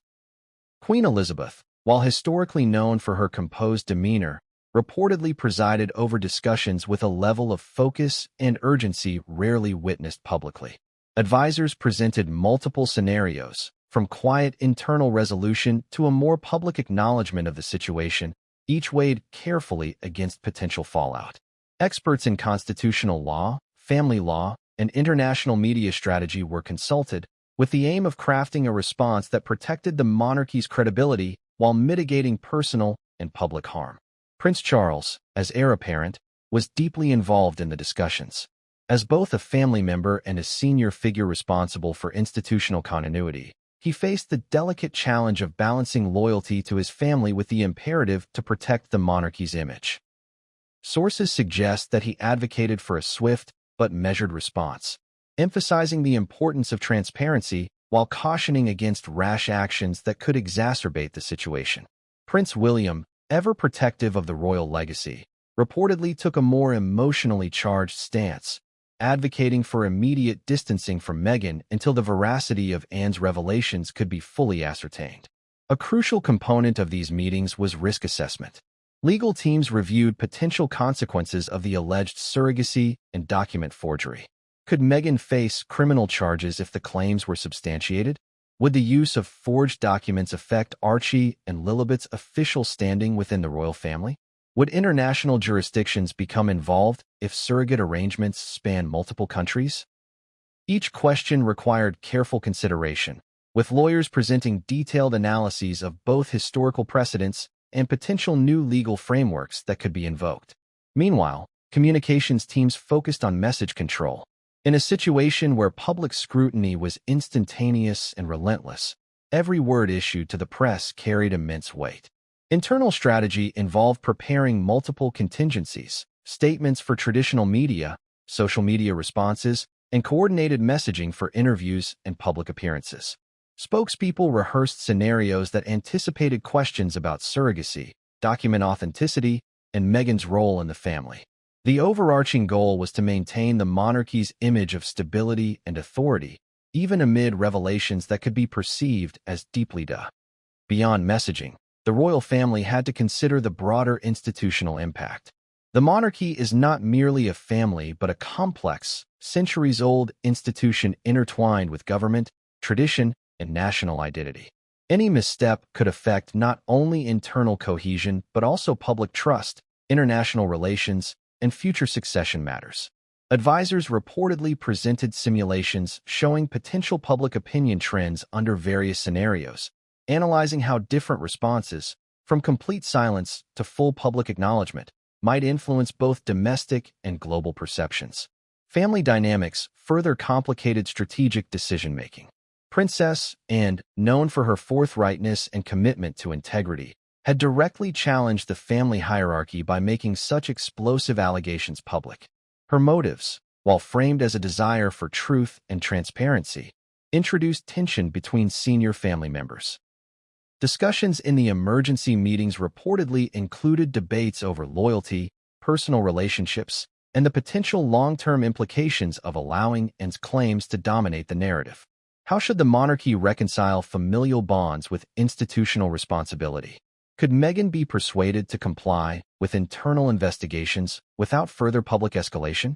Each question carried emotional weight as well as operational significance. The palace also faced logistical challenges in responding to media inquiries and public speculation. With reporters stationed outside residences and social media amplifying every rumor, maintaining security and privacy became a top priority. Access to private quarters was restricted, communications channels were monitored for leaks, and senior staff were tasked with documenting every conversation related to the situation. Contingency plans were drawn up for potential public statements, press conferences, and official releases, with advisors recommending varying levels of transparency depending on legal findings and family consensus. Importantly, these internal crises had ripple effects on the royal household's daily operations. Staff morale was reportedly affected as tension escalated. Secretaries, aides, and domestic staff had to navigate conflicting instructions, heightened scrutiny, and the uncertainty of ongoing investigations. Advisors worked to maintain operational continuity while simultaneously managing the immediate reputational and familial crisis. The balance between preserving day-to-day functions and responding to extraordinary circumstances required meticulous coordination, often involving round-the-clock meetings and urgent briefings. As the emergency sessions progressed, senior royals also evaluated potential paths forward for Meghan and Harry. Options ranged from voluntary temporary withdrawal from public duties to permanent reassignment of responsibilities or even formal distancing from official family roles. Legal advisors prepared contracts, statements, and potential agreements that could codify these arrangements, ensuring that any resolution would be defensible and sustainable from both legal and institutional perspectives. The internal deliberations were not purely reactive. Strategic foresight played a critical role. Advisors examined historical royal scandals for lessons on damage control, public sentiment management, and the restoration of trust. Comparisons were drawn to prior controversies involving succession disputes, financial mismanagement, and public relations crises. Each precedent offered insights, but none perfectly mirrored the complexity of allegations involving surrogacy, document forgery, and international implications. The need for innovative problem-solving and adaptive strategy became apparent, highlighting the evolving challenges faced by a centuries-old institution operating in a hyper-connected, media-driven world. By the end of the first 48 hours, a series of preliminary decisions emerged. Measures were taken to secure sensitive documents, restrict media access, and coordinate messaging for immediate public engagement. Senior royals agreed to initiate discreet internal inquiries to verify the veracity of its claims, while simultaneously preparing contingency plans for potential public disclosure of investigative outcomes. These steps were designed to balance urgency with prudence, protecting both the family's reputation and the integrity of the monarchy's decision-making processes. The emotional weight of these meetings cannot be overstated. Beyond legal, operational, and public considerations, senior royals had to navigate feelings of betrayal, familial tension, and personal disappointment. The challenge of reconciling personal relationships with institutional obligations became central to every discussion. The crisis was not merely a matter of optics. It was a test of loyalty, judgment, and the monarchy's ability to uphold principles in the face of profound controversy. Throughout the palace, advisors emphasized a core principle. The monarchy must act decisively but thoughtfully. Any misstep could exacerbate public scrutiny, embolden critics, or undermine confidence in the royal family. As a result, every decision, from internal investigations to media strategies, was scrutinized multiple times, debated thoroughly, and framed within a broader vision of long-term stability. These internal deliberations reflected the unique pressures of leading both a family and an institution whose actions resonate globally. In summary, the royal family's response to the revelations about Meghan Markle's alleged surrogacy and document forgery was marked by urgency, strategic planning, and a profound awareness of stakes at every level. Emergency meetings brought together senior royals, advisors, legal experts, and communications specialists to evaluate risks, consider consequences, and formulate measured responses. The situation underscored the delicate balance between personal loyalty and institutional responsibility, highlighting how even a centuries-old monarchy must navigate complex crises in a modern, media-saturated world. The decisions made during these intense internal deliberations would shape the monarchy's response for weeks, months, and potentially years to come. The moment the news of Princess Anne's explosive revelations reached Meghan Markle and Prince Harry, the atmosphere surrounding the couple shifted dramatically. Reports suggest that Meghan, previously known for her meticulous attention to image and public perception, was caught off guard by the sudden intensity of the exposure. While Harry had experienced media scrutiny throughout his life, even he seemed momentarily unprepared for the simultaneous convergence of legal, familial, and international scrutiny. Their initial reaction was private, intense, and reportedly fraught with tension. Sources close to the couple suggest that the first hours were spent in heated discussion, trying to assess the accuracy of Anne's claims while simultaneously contemplating a public response. Meghan, who had consistently projected confidence in her narratives surrounding Archie and Lilibet, reportedly wrestled with both emotional and strategic considerations. Harry, ever the protector of his family, faced the dual challenge of supporting Meghan while navigating the potential damage to the monarchy and his own public persona. Within the first day, a core team of advisors, legal representatives, and public relations specialists was assembled. Their mandate was clear: develop a coordinated response that would protect the couple's image, minimize public fallout, and prepare for potential legal challenges. Meetings reportedly lasted hours, involving detailed analysis of public sentiment, review of previous interviews and statements, and consultation with experts in crisis management. Every word in potential communications was scrutinized for tone, legality, and effectiveness, as the stakes were extraordinarily high. The couple's initial public posture was cautious but calculated. Rather than issuing a direct denial or confronting its claims head-on, they focused on emphasizing their commitment to family, privacy, and ongoing charitable work. Social media posts were carefully crafted to appear composed and stable, while avoiding direct engagement with the explosive allegations. In essence, they attempted to project a sense of normalcy and resilience, even as private meetings revealed growing concern over the long-term implications of the revelations. Behind the scenes, legal teams were evaluating multiple potential courses of action. Could Meghan pursue defamation claims if the allegations were untrue? Would Harry consider formal statements of support, or might he risk escalation by directly challenging its credibility? Advisors reportedly discussed scenarios involving court filings, private negotiations, and controlled leaks to sympathetic media outlets, all while weighing the risk of further public scrutiny. Psychologically, the couple faced immense pressure. Meghan, in particular, reportedly experienced a combination of anger, frustration, and fear. Sources close to her indicated that the sudden exposure of her private family life triggered emotional stress, intensified by the realization that long-held narratives about her children's births were now being publicly questioned. For Harry, there was the added weight of responsibility, not just for Meghan, but for protecting the privacy and security of their children amid unprecedented media attention. In terms of public engagement, the couple made several strategic appearances designed to project calm and confidence. Charitable events, previously scheduled interviews, and public appearances were leveraged as opportunities to indirectly convey messages of stability, composure, and continued purpose. Spokespeople emphasized that Meghan and Harry remained committed to their philanthropic initiatives, subtly redirecting public focus from controversy to contributions.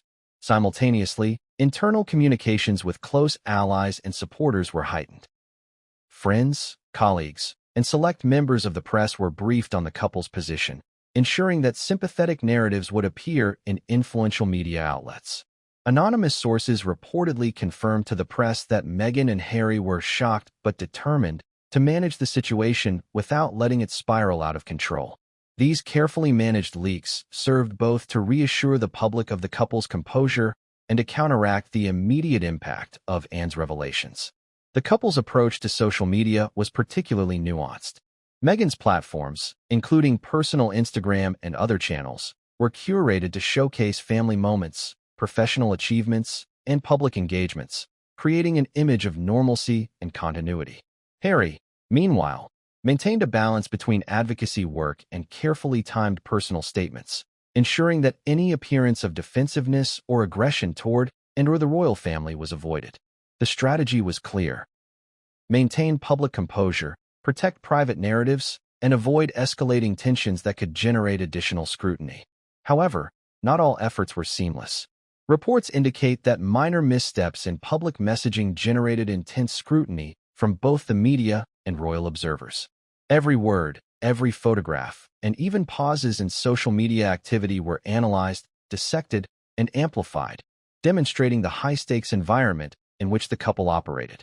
Advisors had to continually adjust strategies, ensuring that small errors would not snowball into major controversies. Internally, the couple's response included a range of contingency plans. If the allegations about surrogacy and forged documents were substantiated, advisors prepared statements acknowledging the facts while reframing the narrative around privacy, personal choice, and the challenges of parenthood under public scrutiny. Alternative strategies involved reinforcing the legitimacy of Archie and Lilibet's status, emphasizing love and care rather than the biological specifics of their births. Each potential path required a delicate balance between transparency and protection, demonstrating the complexity of managing a crisis of this magnitude. Psychologists and media experts reportedly provided guidance to help Meghan and Harry navigate the intense emotional and cognitive pressures. Techniques for stress management, public composure, and media interaction were suggested, with the aim of reducing reactive behavior and promoting strategic decision-making. This included preparation for interviews, rehearsed messaging, and training in nonverbal communication to convey calmness and confidence even under extreme scrutiny. The couple's legal team also explored international implications. Given that surrogacy arrangements could involve multiple jurisdictions, advisors were tasked with reviewing the legal ramifications in both the United Kingdom and any foreign countries involved. Contracts, documentation, and prior agreements were analyzed for vulnerabilities, while potential defenses were mapped out to anticipate challenges from both media outlets and institutional authorities. Despite the intense pressure, Meghan and Harry reportedly maintained a level of unity and mutual support. Sources indicated that private conversations emphasized solidarity, shared responsibility, and the importance of protecting their children.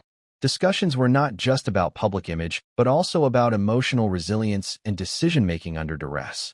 This mutual support was deemed critical for navigating the multi-layered crisis and ensuring that reactive decisions were avoided. As the days unfolded, the couple's strategy became increasingly focused on long-term reputation management.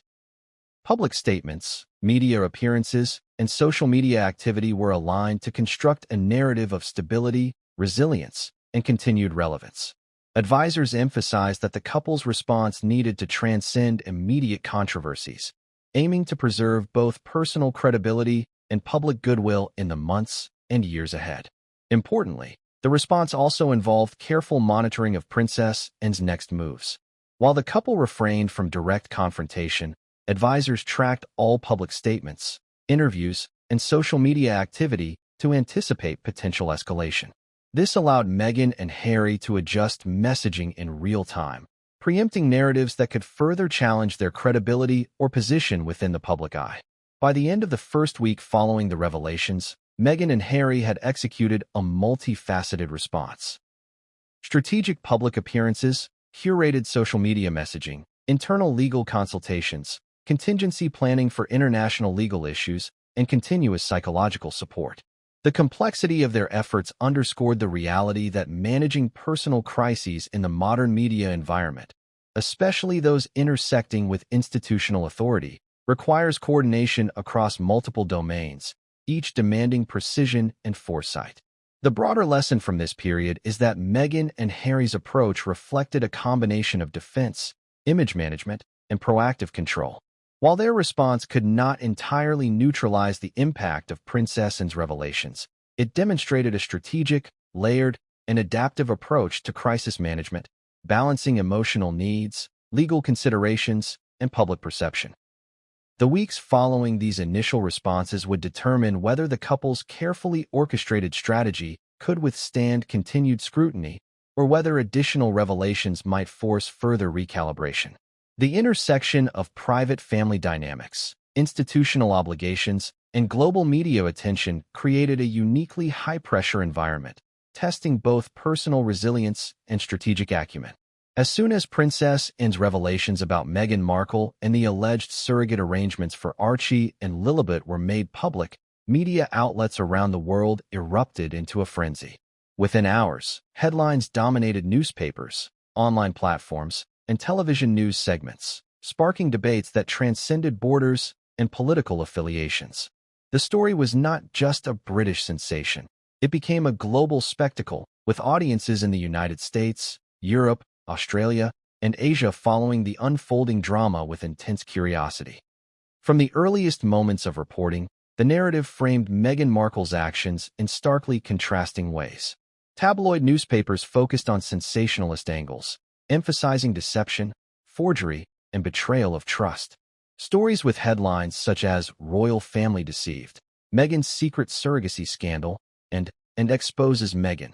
The truth about Archie and Lilibet proliferated across the internet. Each article attempted to outdo the last, presenting timelines, alleged documents, and insider quotes that painted a dramatic picture of intrigue and secrecy. Meanwhile, more serious news outlets approached the story with investigative rigor, analyzing the legal and ethical implications of surrogacy, forged documentation, and potential breaches of royal protocol. Expert commentators appeared on panels discussing how the monarchy might respond to a member allegedly using surrogates to misrepresent the birth of children.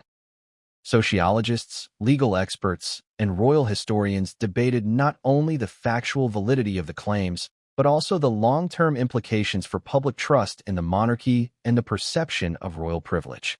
Social media played an equally critical role in amplifying the story. Platforms such as Twitter, Instagram, and TikTok became battlegrounds for opinion, speculation, and commentary. Hashtags referencing Meghan and Princess and trended globally, with millions of users sharing memes, videos, and opinion threads. Some users expressed outrage, framing Meghan as deceptive and manipulative, while others questioned the veracity of the claims and defended her privacy.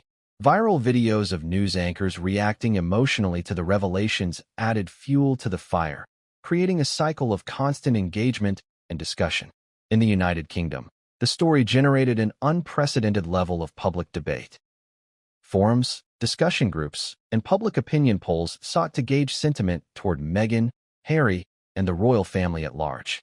Early polls indicated a sharp drop in positive sentiment toward Meghan, with many respondents expressing shock and disappointment at the alleged use of surrogates and forged paperwork.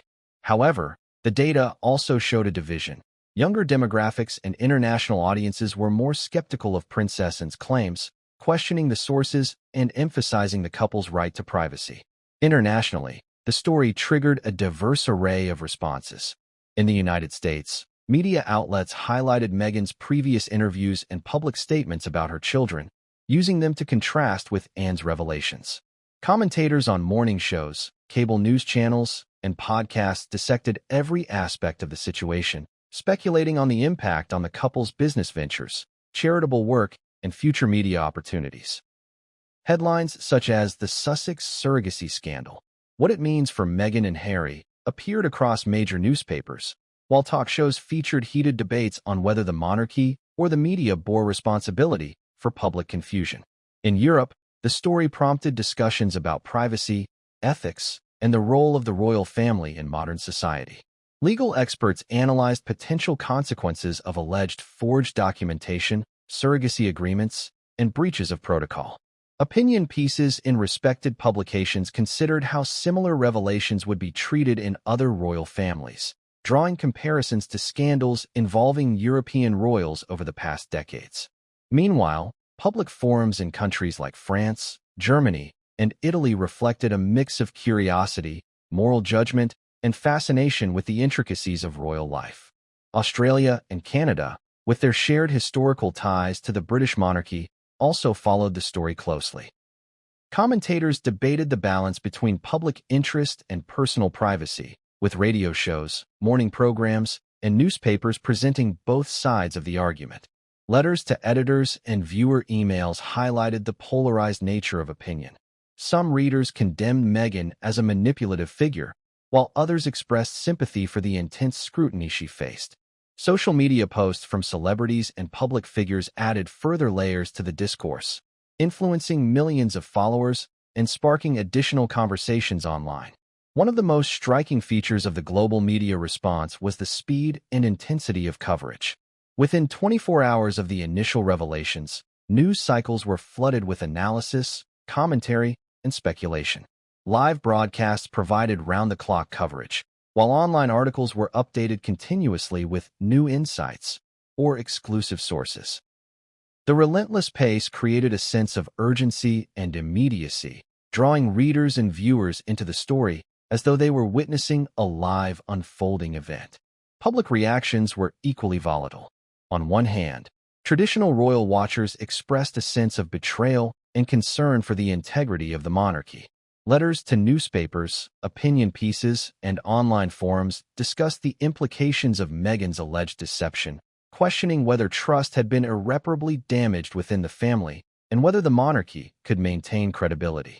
On the other hand, supporters of Meghan and Harry highlighted potential bias in reporting, emphasizing the couple's previous struggles with media intrusion and the need for nuanced understanding of surrogacy, privacy, and family planning.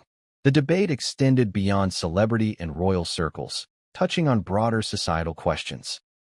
Ethicists, sociologists, and commentators debated the moral implications of surrogacy, the boundaries of public scrutiny, and the responsibilities of individuals in positions of influence. Articles in leading journals considered the psychological pressures of high-profile parenting, the ethical complexities of disclosing sensitive family information, and the legal ramifications of using surrogate arrangements without full transparency.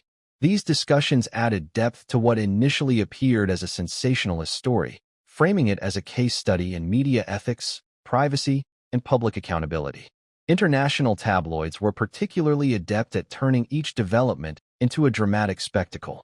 Every public statement from Meghan or Harry, every move by Princess and every new leak from alleged insiders was magnified, dissected, and sensationalized.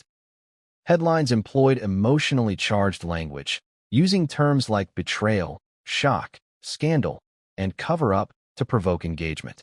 Each report was designed to elicit strong reactions from readers, ensuring that the story dominated online engagement metrics and news cycles worldwide.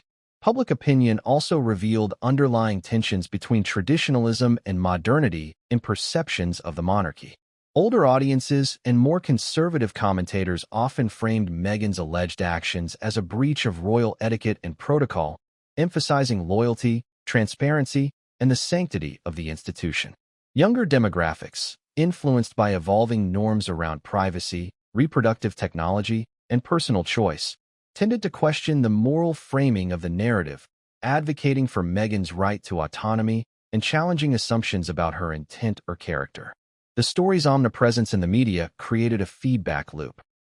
Public discussion influenced news coverage, which in turn amplified public reaction.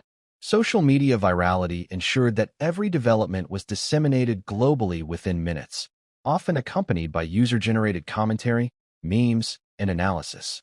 This constant interaction between media and audience created a dynamic environment in which narratives evolved rapidly, shifting the focus from simple reporting to a more complex interplay of perception, speculation, and interpretation. Analysts also observed a clear impact on the couple's brand and public ventures. Meghan and Harry's previously celebrated initiatives, ranging from charitable foundations to media projects, were scrutinized in light of Anne's revelations. Critics questioned the integrity and credibility of the Sussex brand, while supporters highlighted the ongoing philanthropic work as evidence of continued positive impact. The tension between reputation management and ongoing public engagement became a central concern for advisors and media strategists, highlighting the delicate balance required in high-profile crisis situations. Even within the United Kingdom, reactions were multifaceted. Newspapers such as The Times, The Guardian, and The Telegraph offered in-depth analyses exploring both factual claims and the broader social context. Editorials debated whether the monarchy should respond officially or allow the story to fade, and whether Meghan's alleged use of surrogates constituted personal choice or a breach of institutional trust.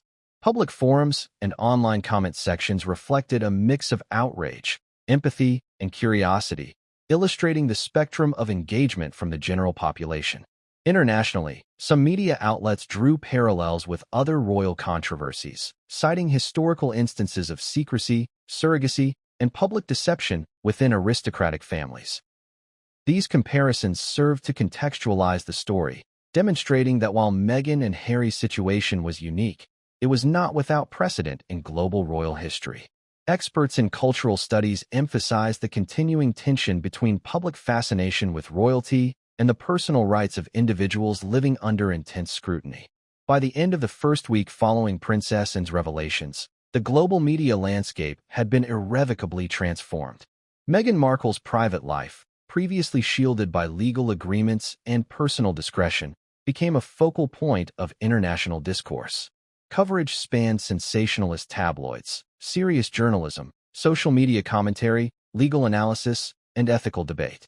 The story's omnipresence demonstrated the unparalleled influence of modern media in shaping narratives, public opinion, and reputational outcomes for high-profile figures. The intense media attention also created pressure points for the royal family itself. Official spokespeople, advisors, and royal correspondents monitored coverage carefully, balancing the need for institutional stability with the reality that public trust could be rapidly eroded. Every statement, press release, and denial was analyzed in real time, illustrating how media frenzy can amplify even minor developments into global talking points. Ultimately, the global media response to Princess Anne's revelations demonstrated the unprecedented convergence of celebrity, institutional authority, and public scrutiny in the digital age. Meghan Markle's alleged surrogacy scandal was not merely a story about private family matters. It became a lens through which society examined ethics, privacy, royalty, and the limits of media exposure.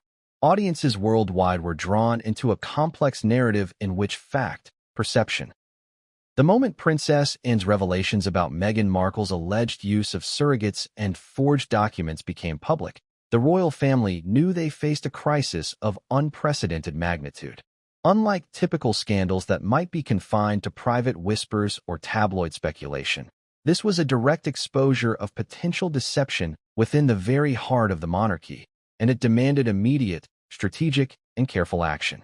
Behind the gilded walls of Buckingham Palace, Windsor Castle, and Sandringham, advisors, legal experts, and senior family members convened in urgent meetings to determine the next steps. The goal was clear: contain the fallout, preserve the integrity of the institution, and protect the monarchy from lasting reputational damage. Initial reactions were cautious but deliberate. Senior aides and communications teams scrambled to craft statements that could address public concern without escalating the situation. Drafts ranged from emphasizing respect for personal privacy to highlighting the family's commitment to transparency and honesty. Every word, every sentence, and every nuance was analyzed in light of global media coverage, social media virality, and public sentiment. The team understood that even minor missteps in communication could be amplified internationally, potentially fueling further speculation and eroding public trust. King Charles, as the head of the monarchy, was deeply involved in these early discussions. Sources close to the palace indicated that he expressed a mixture of disappointment, frustration, and resolve. His primary concern was twofold. First, to protect the sanctity and credibility of the royal institution, and second, to manage the personal relationships within the family, particularly the delicate balance between his own children and the extended royal network. Counselors reminded him that any public response would be scrutinized, dissected, and judged against the backdrop of centuries of royal precedent. Princess Anne, while already a central figure in the unfolding narrative, played a key role behind the scenes in shaping the family's response. Insiders noted that she remained steadfast in her commitment to truth and transparency, urging senior royals to acknowledge the revelations honestly while avoiding unnecessary conflict or sensationalism. Her approach was calculated. She knew that presenting facts clearly, without emotional overreach, would lend credibility to the family's position and mitigate the risk of public backlash against both the monarchy and her own reputation. Harry and Meghan, on the other hand, were caught in an extremely precarious position. With global attention focused squarely on them, every statement they released, or failed to release, was interpreted as a reaction to the scandal. Their advisors debated whether to issue a public response immediately or to remain silent, emphasizing private legal recourse instead. This internal conflict reflected the tension between protecting personal privacy and managing public perception, a challenge that intensified as media speculation reached fever pitch. Reports suggested that Harry, already sensitive to media scrutiny and personal attacks, struggled with the emotional toll of being publicly accused of participating in a deception of monumental scale. Meghan's team focused on highlighting her right to privacy.